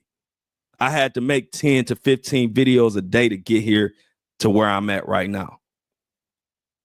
And I would challenge anybody to take on and off a shirt 15 times a day and see if you can even get past day 2 and say, you know what? It's either shirt on or shirt off. And so one of the best compliments that I receive from people who really know me, I'm talking about people that know me from when I was a kid or people that know me from way back in the day. One of the best compliments is they like that I have blown up with my platform and got this big community and made strides in this industry. And it's all just me being myself 100% of the day. And nothing feel better than that. It ain't the money. It ain't the fame. It ain't having all the followers. None of that. Because if I wasn't being my authentic self, I would be miserable right now. Because I would have all this community of people and all of this going on. And inside, I know this really ain't me. But for the people who grew up with me, knew me from kindergarten, from school, from my family members, just people who really know me, when they say, what I like about your movement and your pocket and your whole everything you do is that you just 100% are you. And that's enough. And so anybody listening, it's the same thing. This is a story. It'll never change. Don't get caught up in trying to be what somebody else wants you to be or what you think you should be. Because you're going to wind up like a lot of these celebrities, a lot of Cuba Gooding Juniors, a lot of that. You find yourself in a place that you can't get out of. It's called a trick bag. And Flo don't do trick bags. Bye.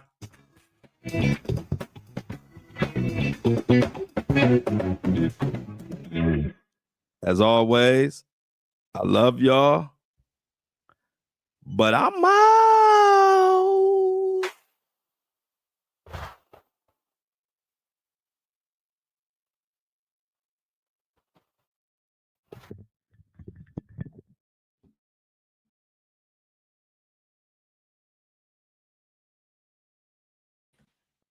Boom, boom, boom. Another one bites the dust. Boom, boom, boom. Another one bites the dust. Boom, boom, boom. Another one bites the dust. And another one, and another one, and another one bites the dust. Boom, boom, boom. Another one bites the dust. We got another one in the books, y'all. Triple D's. What's up, y'all? What's up? Another one bites the dust. Ain't that right, Amy? Another one bites the dust. Thank you, Michelle. Thank you, Michelle.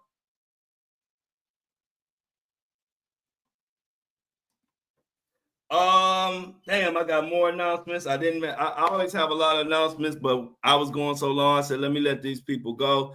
Thank you, Lauren. Thank you, Michelle. Thank you, everybody. So, got some nice news. We hitting another goal. Let me get Buzzsprout up and going, and I'll tell you about the latest goal that we are about to hit tomorrow, which means a lot for our movement and everything we got going on. So give me 1 second. See, I'm the real noob. See. Let's get it.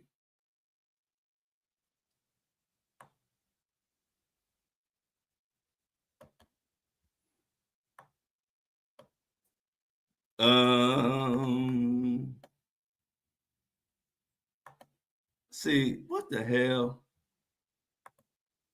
This is where I hate. Oh, shit. How everybody doing out there as we get Apple and Spotify loaded up? Woo-hoo, what's going? Yeah. This is the cool part, Amy. But this is what I envisioned too, Amy. I envision this being the like little after the show conversation. You know, everybody gets to kind of see the process, like how I do the podcast, and then I take it from my interface. And then I upload it all at the same time.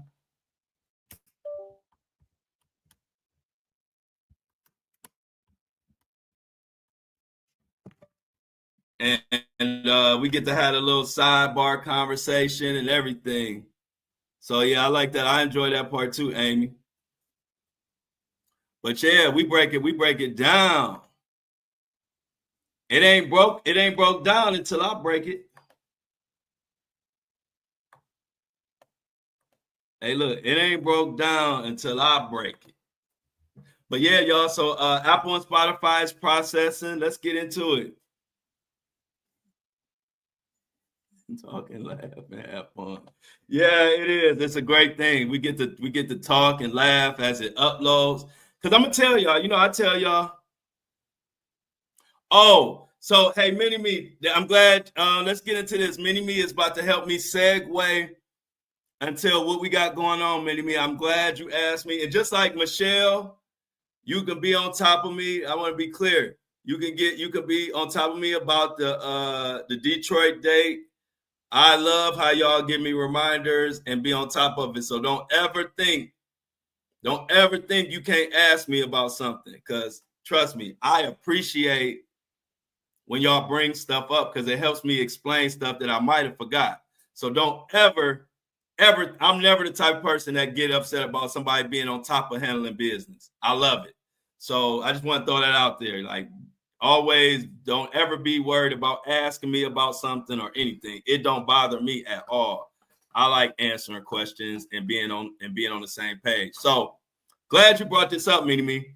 So tomorrow we will hit our amount of hours, watch hours that's needed to become a YouTube partner.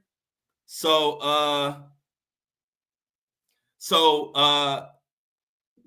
a lot of work went into this. Shout out to y'all. Tomorrow I will have the amount of watch hours needed to be a partner. And what's going to happen is we can do super chats.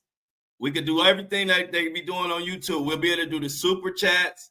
Also, I will have my YouTube members only, which will be visual content members only, which will have a lot to do with the Diddy case. And last but not least, we will be able to, I can link my store to my YouTube page. So I've been working on a lot to make it easier for the merch and for people. They can access my merch from like while you're watching the video, you can click it. So by me having enough watch hours to become a YouTube partner, it's gonna make everything easier for us and easier for me. And so I was waiting. I knew we were approaching that. It happened faster than I thought. Like a lot of stuff, I didn't expect to become a YouTube partner this fast, but it's gonna make it a lot easier. So when I was like last week or a week and a half ago, I was like, you know what? Let me kind of hold off. That's why I haven't been pushing the merch. I mean, I'm pushing out the merch we got, but I had made some adjustments to the merch to make it a smoother transition for everybody. And tomorrow we will be we hit our mark. We are at like 20. We like 30 hours away from being a YouTube partner, which we'll have that after this live is over with. So tomorrow we will be celebrating. Thanks, y'all. I appreciate it. It's huge. Y'all know that's one of the most, I don't know, I've achieved a lot, but for some reason becoming a YouTube partner is not easy. And becoming that is great. And I appreciate all y'all. And that's what I meant to announce. So I'm glad you asked me about that. So the headbands and everything is going to all be part of the launch of my store as I link it to YouTube. And y'all can start hitting with the super chats and putting the comments and giving me a tip. $5, $10, $20, $50, $3. Y'all will be able to tip me and stuff like that. And it's just going to be cool. And you got nice little emojis. Like the super chats are lit. So I like that. I'm very happy. And my goal was to be a YouTube partner by the time that Diddy trial started. And we hit that goal a month before. So I appreciate it. And so that's why I hadn't been pushing the merch as far as really being loud about it, because I want to kind of relaunch it when I can link it to my YouTube channel and it opens up the door for the members. It's just a beautiful thing. And I owe y'all for that. And I really owe, you know who I owe? My YouTube person, my MVP of YouTube is Lauren. If everybody was like Lauren, I would have the biggest YouTube channel ever. Because it gives me my analytics. So I just want to shout out Lauren and give her special shout out. Because it tells me how many comments people leave, everything, how much they engage. And all I'm going to say is, ain't nobody even close to Lauren. Ain't nobody even close to Lauren. I wish, and I'm going to say the other person, C-Tuck is in there. Amy is in there. Shauna I don't know how much Shauna is like comments on YouTube. I just know I do see Shauna a lot. So Shauna comments on all the platforms. So I see her too. But I'm gonna just give you the raw numbers. Lauren has left 85 to 87 comments on my YouTube channel from the time I started. The next person behind that is in single digits. So Lauren, get my special shout out for leaving the comments and helping me, giving that extra effort and helping me get to this YouTube performance. If everybody could be like Lauren, I wish Lauren could teach y'all how to blow up YouTube, or how do we do this YouTube thing. Because if I had a bunch of Laurens, I would be on YouTube all day long. So that's what people say. They like, why you don't be on here? Why you don't be on here? Y'all got to support. My only obligation is my audio podcast, which is everything to me. So I told y'all before, I literally don't have to get on video. I have to wake up in the morning and I can do my podcast right to myself in the privacy of my own home. But I come on here because I enjoy y'all and I want to give y'all more content. But the more y'all engage and the more y'all participate, the more it makes a person want to be on here. So I appreciate all the engagement and I appreciate everything. I'm just letting y'all know. I'm just giving y'all the raw facts. It tells me how many comments. Lauren has 87 comments. The next person after Lauren is in single digits, like less than 8. So I'm trying to figure out how Lauren can leave 80-something comments and the next person is like 5. So this ain't to talk about nobody else. This is to build up Lauren and give Lauren the flowers she deserved for going hard like that. I appreciate you, Lauren. And C-Tuck, like I said, C-Tuck leaves comments. Amy leaves comments. The rest I don't really see, but I'm y'all know how we do on the Flow Show No Filter. We give people their flowers because in my thing, when people go hard, something in me makes me, I have to give them, I have to show appreciation. I have to give them flowers and I have to be loud about it. I have to tell everybody because she deserved it. That felt special to me when I looked at my analytics and I looked at Lauren and I'm like, damn, Lauren left 80-something comments. And the next person after her is at like 6. So how could I not shout out Lauren? So Lauren, if you could teach anybody else to be like you in this YouTube thing, I would definitely be on YouTube more. I just need more Laurens. If I had more Laurens, I probably would be on YouTube 2 or 3 times a day, going live. So thank you, Lauren. You deserve your flowers. And I don't know how to repay you, but I can repay you by getting back on, always getting on here. And like I said, learn from Lauren. If I had more Laurens, I'll be out of here. I'll be blown up. I'll be Rogan right now. So shout out to Lauren. Just wanted to make sure I said, because y'all know I'll be forgetting. I wanted to make sure I gave Lauren her flowers for that. Because when I looked at because I didn't even look, I just looked at my analytics because I'm about to hit that goal. And so I was looking at it, I said, dang, what's this? And I said, 87. Then I looked at the next person, I said, 6. Wow, that's a big difference. As we wait for Apple to load up. It didn't process yours yet, Amy.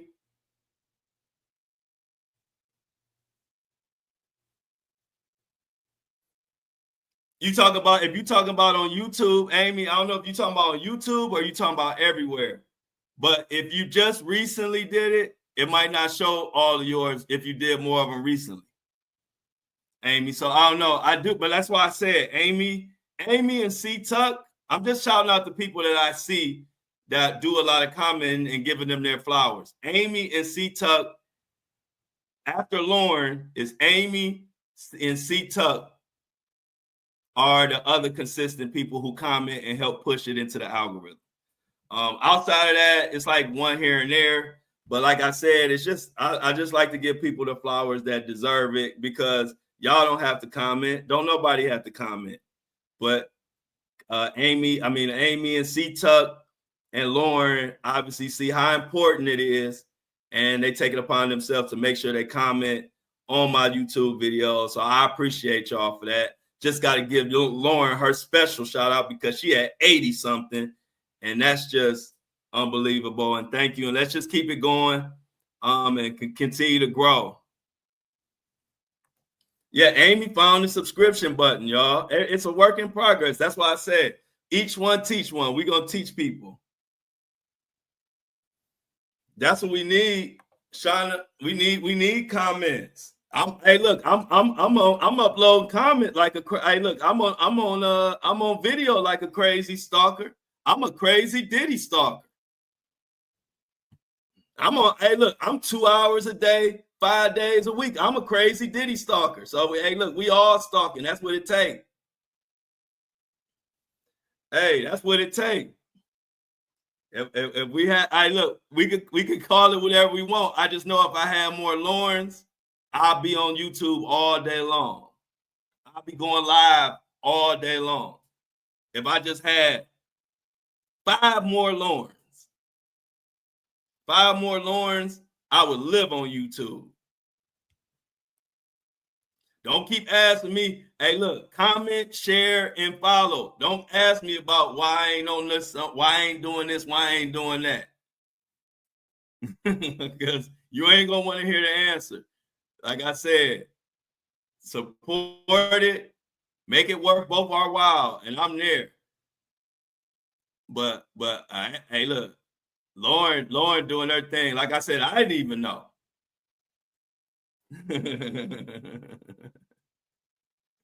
No, hey, look, no, Jennifer holds down.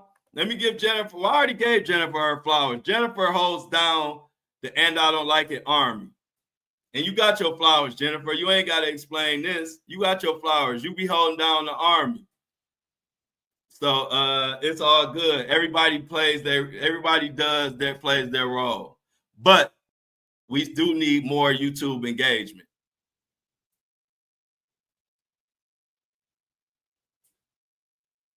So it's all good. Like I said, we all doing our thing, but we got to do more. That's all. That's how I look at myself. I tell people all the time, I can never be harder than you than I am on myself. I can't. I can never be hard on anybody than I am on my own self. I push, and I go hard. And I expect the same out of anybody around me. That's what we're gonna do. We're not gonna sit back and settle for half-ass. That's what my father always told me. You want to be great, you got to do everything great. Great ain't singular. Great is not singular. Great is not I'm the great this. No, when you want to be great, you want to strive, you got to take that and apply it to every single aspect best you can. So if you're going to help me out, you want to comment. If you don't want to comment, don't comment. But what I'm saying is, if you're going to do it, do it. Don't be scared. Don't be bashful. Because that's how I am. If I'm going to do it, I'm going to do it. And if I ain't going to do it, I'm going to leave it alone. If I ain't going to do it to the max. So, hey, this game time. We doing good. Tomorrow, I don't know how long it takes to process the YouTube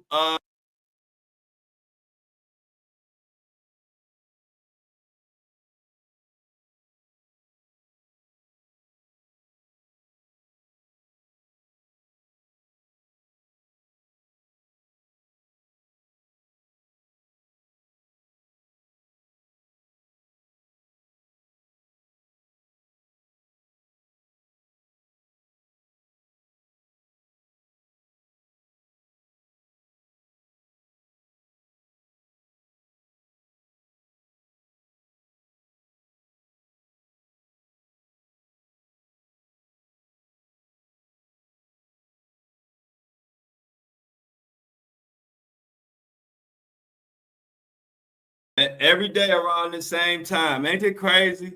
That's why I told y'all. That's why I told y'all it's not no Ethernet cord. It's just the same. They throttle the Wi-Fi at this time every day.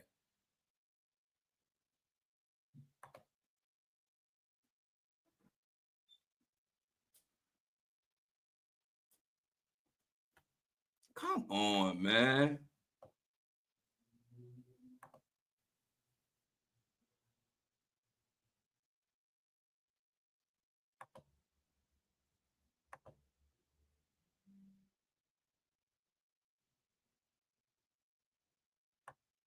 Hold on, y'all.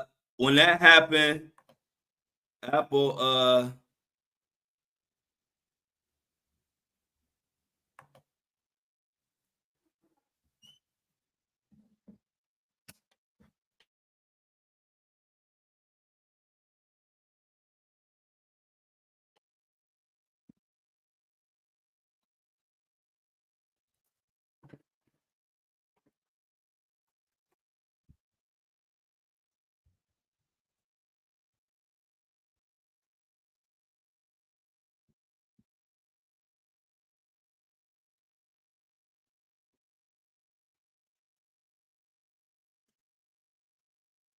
hey y'all. I wish I could show y'all the birds.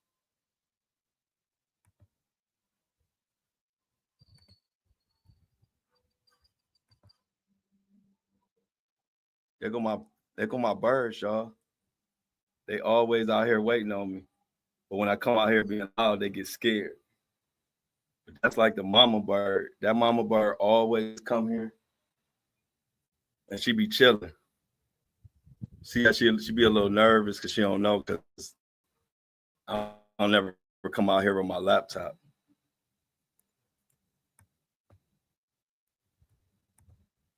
Y'all see the bird?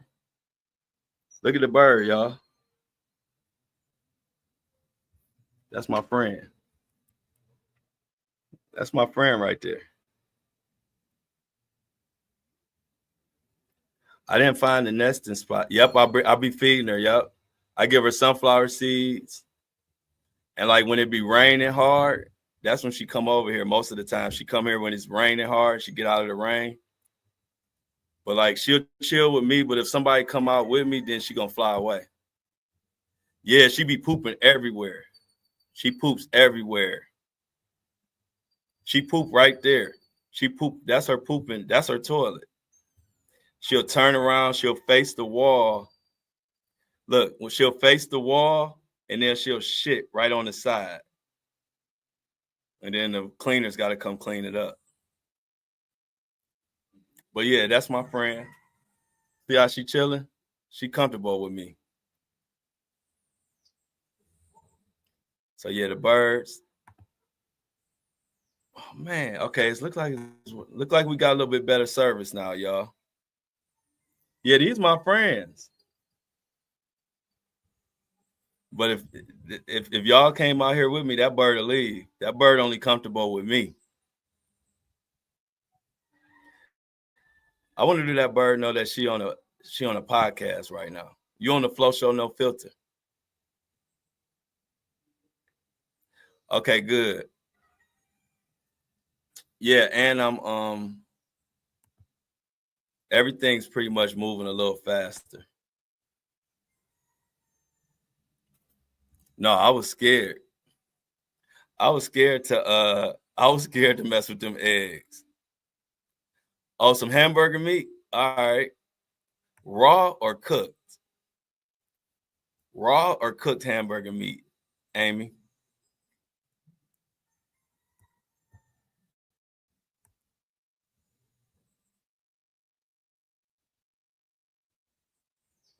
No, I don't clean that toilet.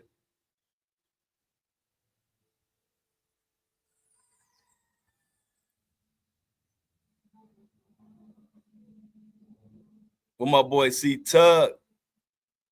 C Tuck in the building.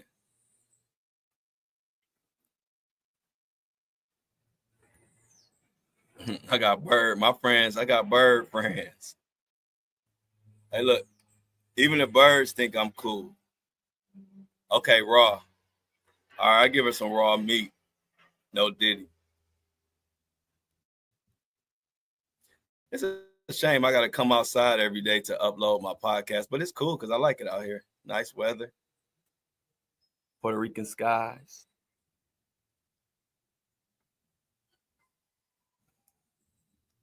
Isn't she just the cutest little bird? Hey, look, but y'all know the one thing the birds don't like they don't like Mary Jane smoke. So when the Mary Jane smoke is going on in this porch, that's when they leave. I'll be like, oh, y'all don't like smoke. They don't like the smell of it, I don't think. I don't think they like the smell of the Mary Jane.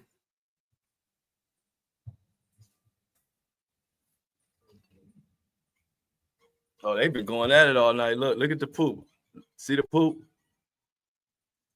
That's their poop area. They got to come clean it today, but they do that all night. And we got to clean it up.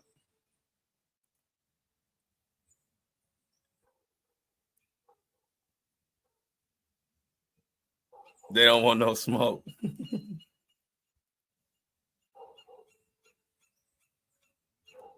But normally, you see how the other one left. This one know that I'm cool. That other one, I don't know. That must have been a new bird.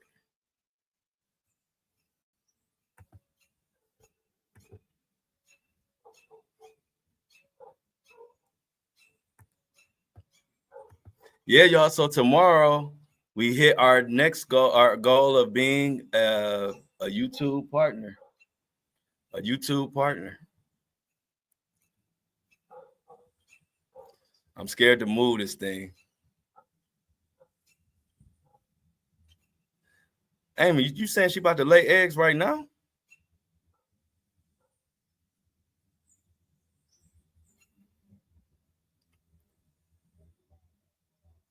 Oh, she gonna build a nest. Oh, okay. Oh, so that's when they be coming over with that little strand of they be coming over like she come over here with that little strand of like sticks and and stuff, and it be in her mouth. That's for the nest. Yeah, that is. Thank you, Lauren. I'm very proud of that. Making partner is huge. It is huge. It's not easy. It takes a village. It takes a community to get behind you, and it takes commitment from me to do this shit. And we here. Like I said, tomorrow is our official.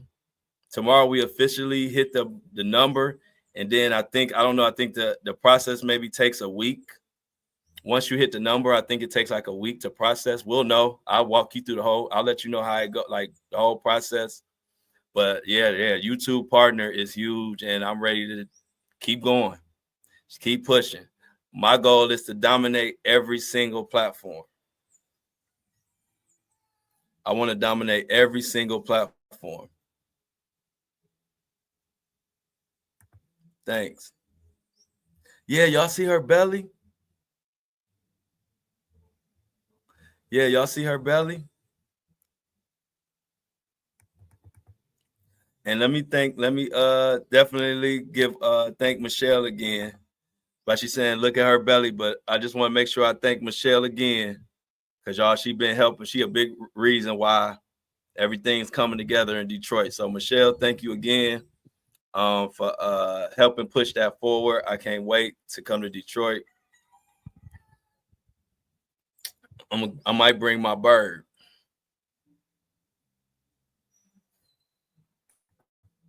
Yeah, all I had to do was be my authentic self. Yeah, that's a door. That's a porch door. Yeah, that's a door, not a window. It's a full door. Yeah, she is cute, and she be posted. She be posted. She be posted, and she know I come out here all the time, so she know she like me. Yeah, this pigeon is a superstar right now. While we waiting for the podcast to upload. Damn, it's going kind of slow, but it's okay.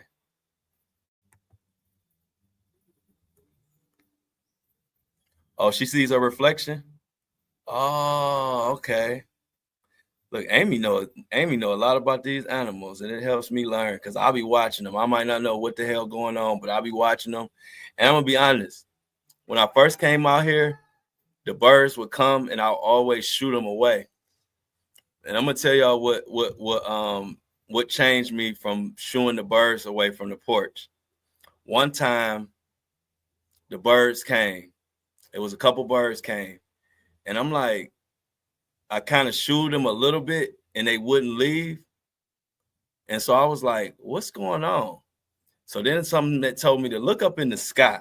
So I looked up in the sky and it was a big ass hawk circling around. And I said, oh, they on this porch for cover. So it made me think like, yeah, and I've been shooing them away. I'm like, you don't treat people like that because you never know what they're going through. So I didn't know the birds was trying to find safety.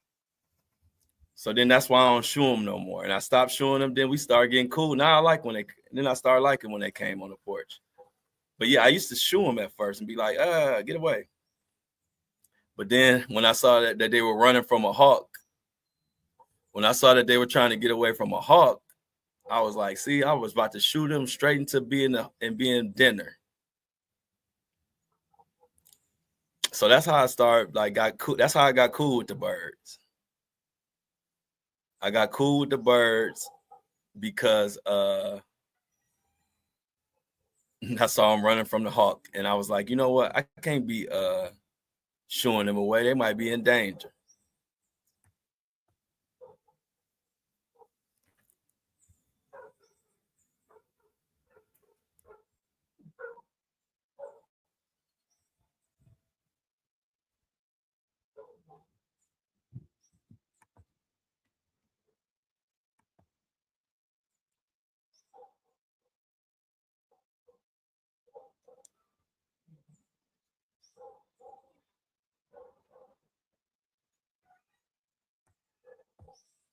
So yeah, y'all, as we if you just joining us, we're waiting for the podcast to load up. We've been cussing out everybody today. Well, we cussed out Cuba Gooding Jr. We cussed out Diddy, of course. We cussed out the paparazzi that's following Justin Bieber around. Did I miss anybody? Did anybody else get cussed out today on the show? I think that's everybody. So if you're just joining us, we cussed out all of those folks I named. And right now, as the episode is loading for Apple and Spotify, we keeping an eye on my bird friend. I think she might be pregnant. I'm not sure. Oh yeah, I got calves too.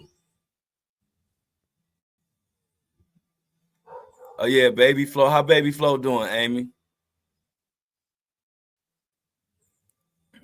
Tell it that we got to keep up on baby Flo. Not the arguments with cows. Yeah, funny.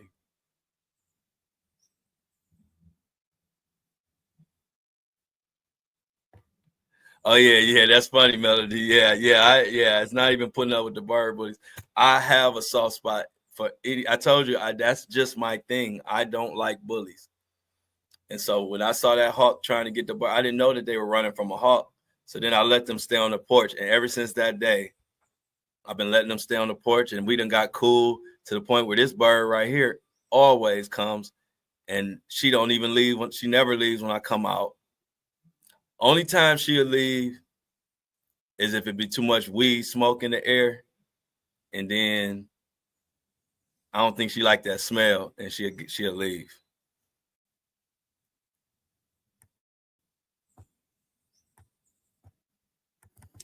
I'm proud of Baby Flo for being a menace.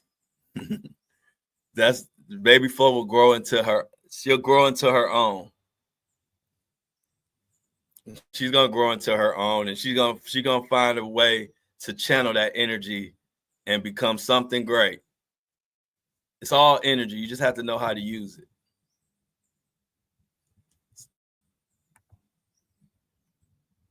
It's going pretty slow today, but it's all good. One thing I know about my podcast listeners, they appreciate when the upload is a little slow, especially when they see that it's like an hour and a half. So they're like, you know what? The upload is a little late, but that's probably because he went 30 minutes over, and ain't nobody mad about 30 minutes more of free content. So we're moving a little slow today, but we got an hour and a half episode for our Apple and Spotify listeners. And so I'm happy about that.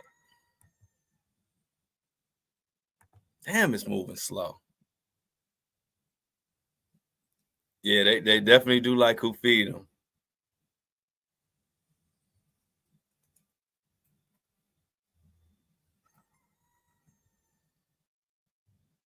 But yeah, you're right, Melly. I don't even play with the Hawks, the bird bullies. They get smoked too. I cuss them out. I think, hey, look, I must be an animal then, because I like who feed me too. I like who feed me too, but you're right, Michelle. Animals like it, so do I. I just like that she chills and don't be scared and leave when I come out. We got a special bond.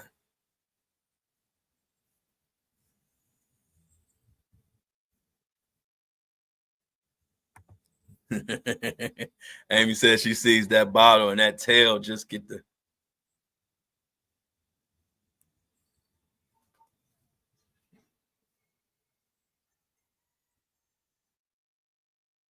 Yeah, that's true. Yeah,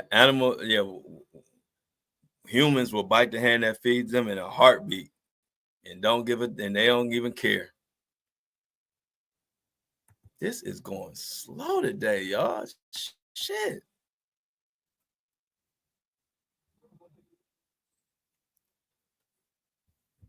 Yeah, she definitely trusts because these birds don't hang around. They see people and they just fly away all the time. She definitely trusts me. She been coming for about. She just shit it. Did y'all see that? She about to leave now. Normally after she shit, she leave. Did y'all see she just shit it? She just did what I told y'all. She turns her head to the wall and then she shits. Yeah, with our animals. Now normally after she shit, she leave. Maybe she gonna chill today, but normally after she take that shit, she flies away. And I'm like, damn, you just gonna shit and leave? It's like almost how she announced her exit with a little drop of doo-doo.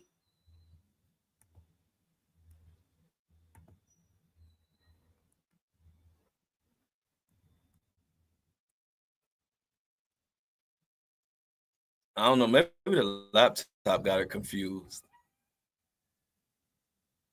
Yeah, that's what y'all heard. She just shit it. Yep, she shit it.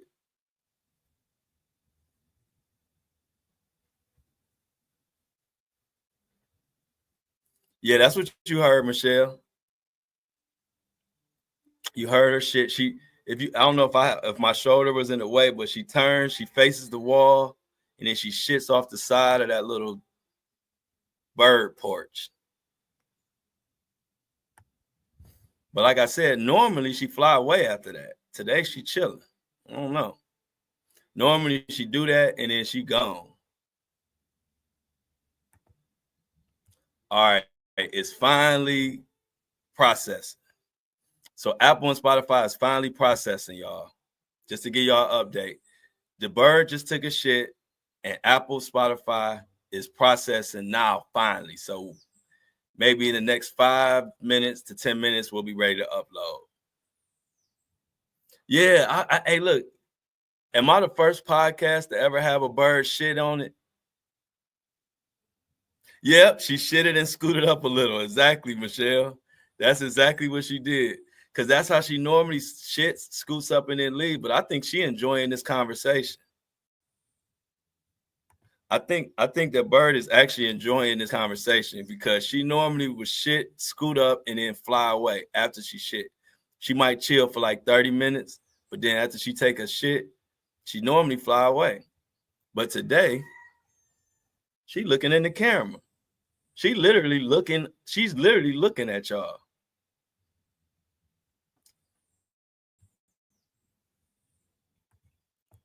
Now that's weird. I never seen her do this. She's showing out for company. Now she making me scared. Hey, look, she looking at me so serious, she started to make me scared now. What she about to do, attack me?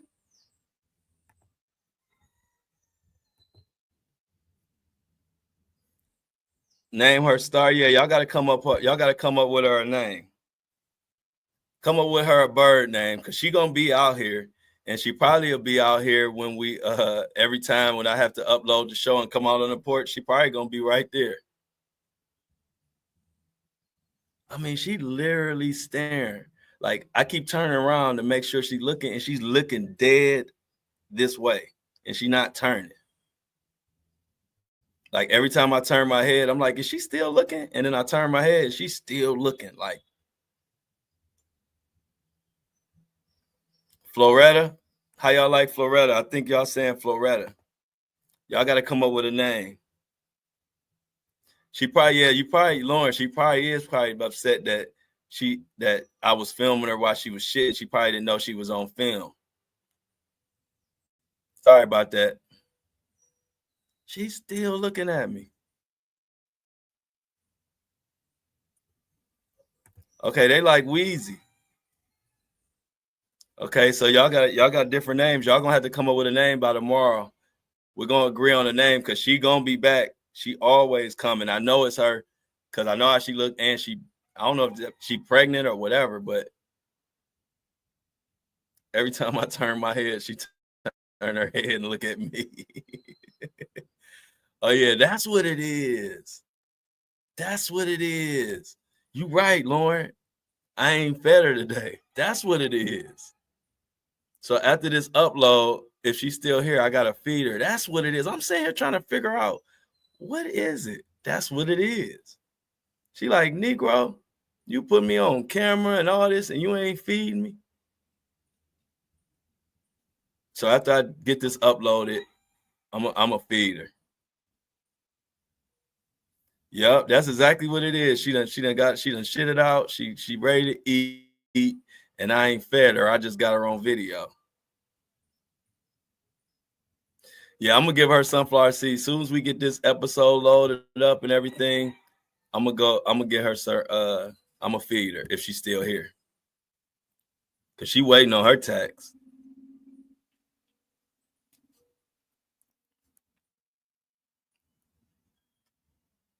Oh yeah, tell me about the crows, Amy. Hey, Amy, tell me about the crows. I heard crows are off the hook. I heard crows are off the chain. Give me some crows, some fun facts for crows. Oh yeah, when I give her food, she gonna eat and go and fly out of here like an eagle.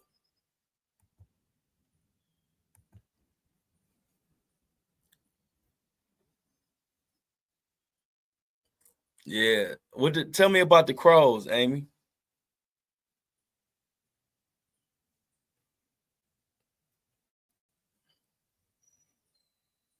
You know she cool, because normally if they together, when one fly away, they all fly away. But she the only one. She don't care who fly away. She gonna stay. Cause she know I ain't gonna bother. I just give her some food, and I'll be out here doing my own thing. I'll be doing my own thing on the porch.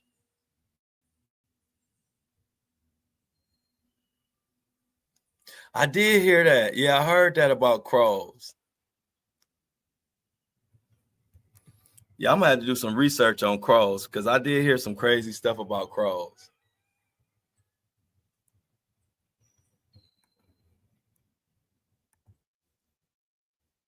We getting an extra long episode today with all this time that they taking to upload, but it's all good. We chilling. This will probably help us. This will probably help us reach. Well, we already gonna reach it anyway, but we probably actually, it doesn't upload into the morning, but I'm sure after this show we'll be qualified to be a YouTube partner, y'all.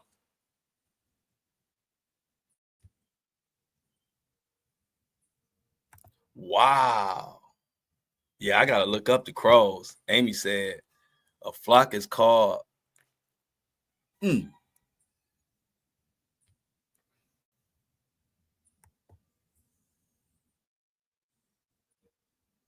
Oh, you got an owl?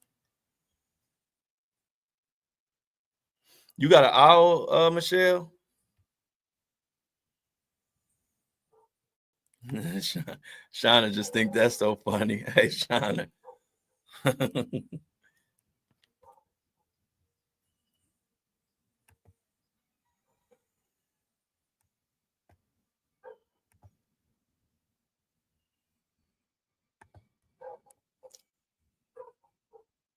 They will remember you for 30 years. Who crows? How long she gonna remember me?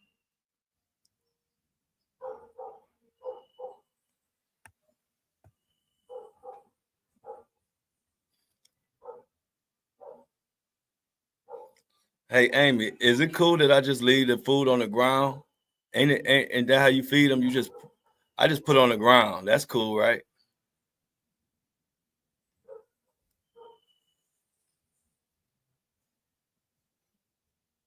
They're attracted to silver.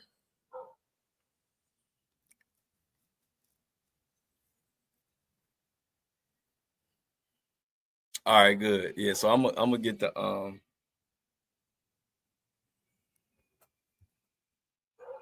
right, so I'm gonna sit this here. No, I ain't gonna do that because I don't want to mess up nothing. Let me let it load before I do that. Y'all got me wanting to feed this bird now because I swear that's what she waiting on. But let me let this episode finish processing before I move a muscle. Oh, I ain't never trying. Yeah, I ain't gonna hand feed. I ain't gonna hand feed. You ain't got to worry about that. But thanks for the advice, Amy. I don't want to peck my finger off. I got 5 fingers. I want to keep all of them. That's why I ain't getting no eggs in the bushes, Amy. I'm scared. Oh, sweet. Okay, yeah, I can look up them on YouTube.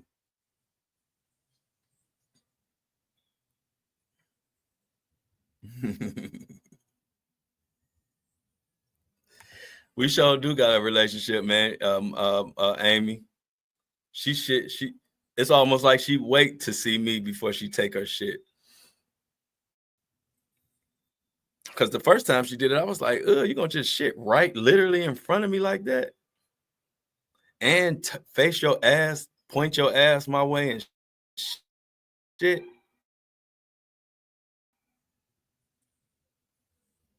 But then I thought about it, everybody's shit. We just got bathrooms. For real. Yeah, this.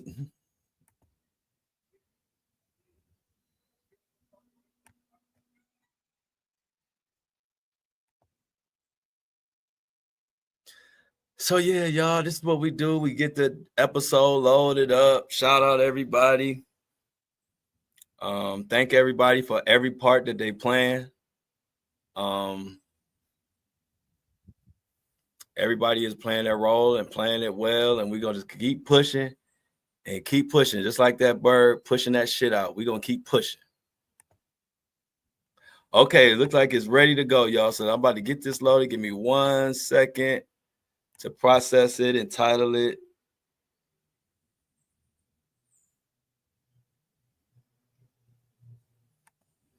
When bullies crumble. All right, y'all. So I'm getting this together. And in 1 second, we will be fully loaded.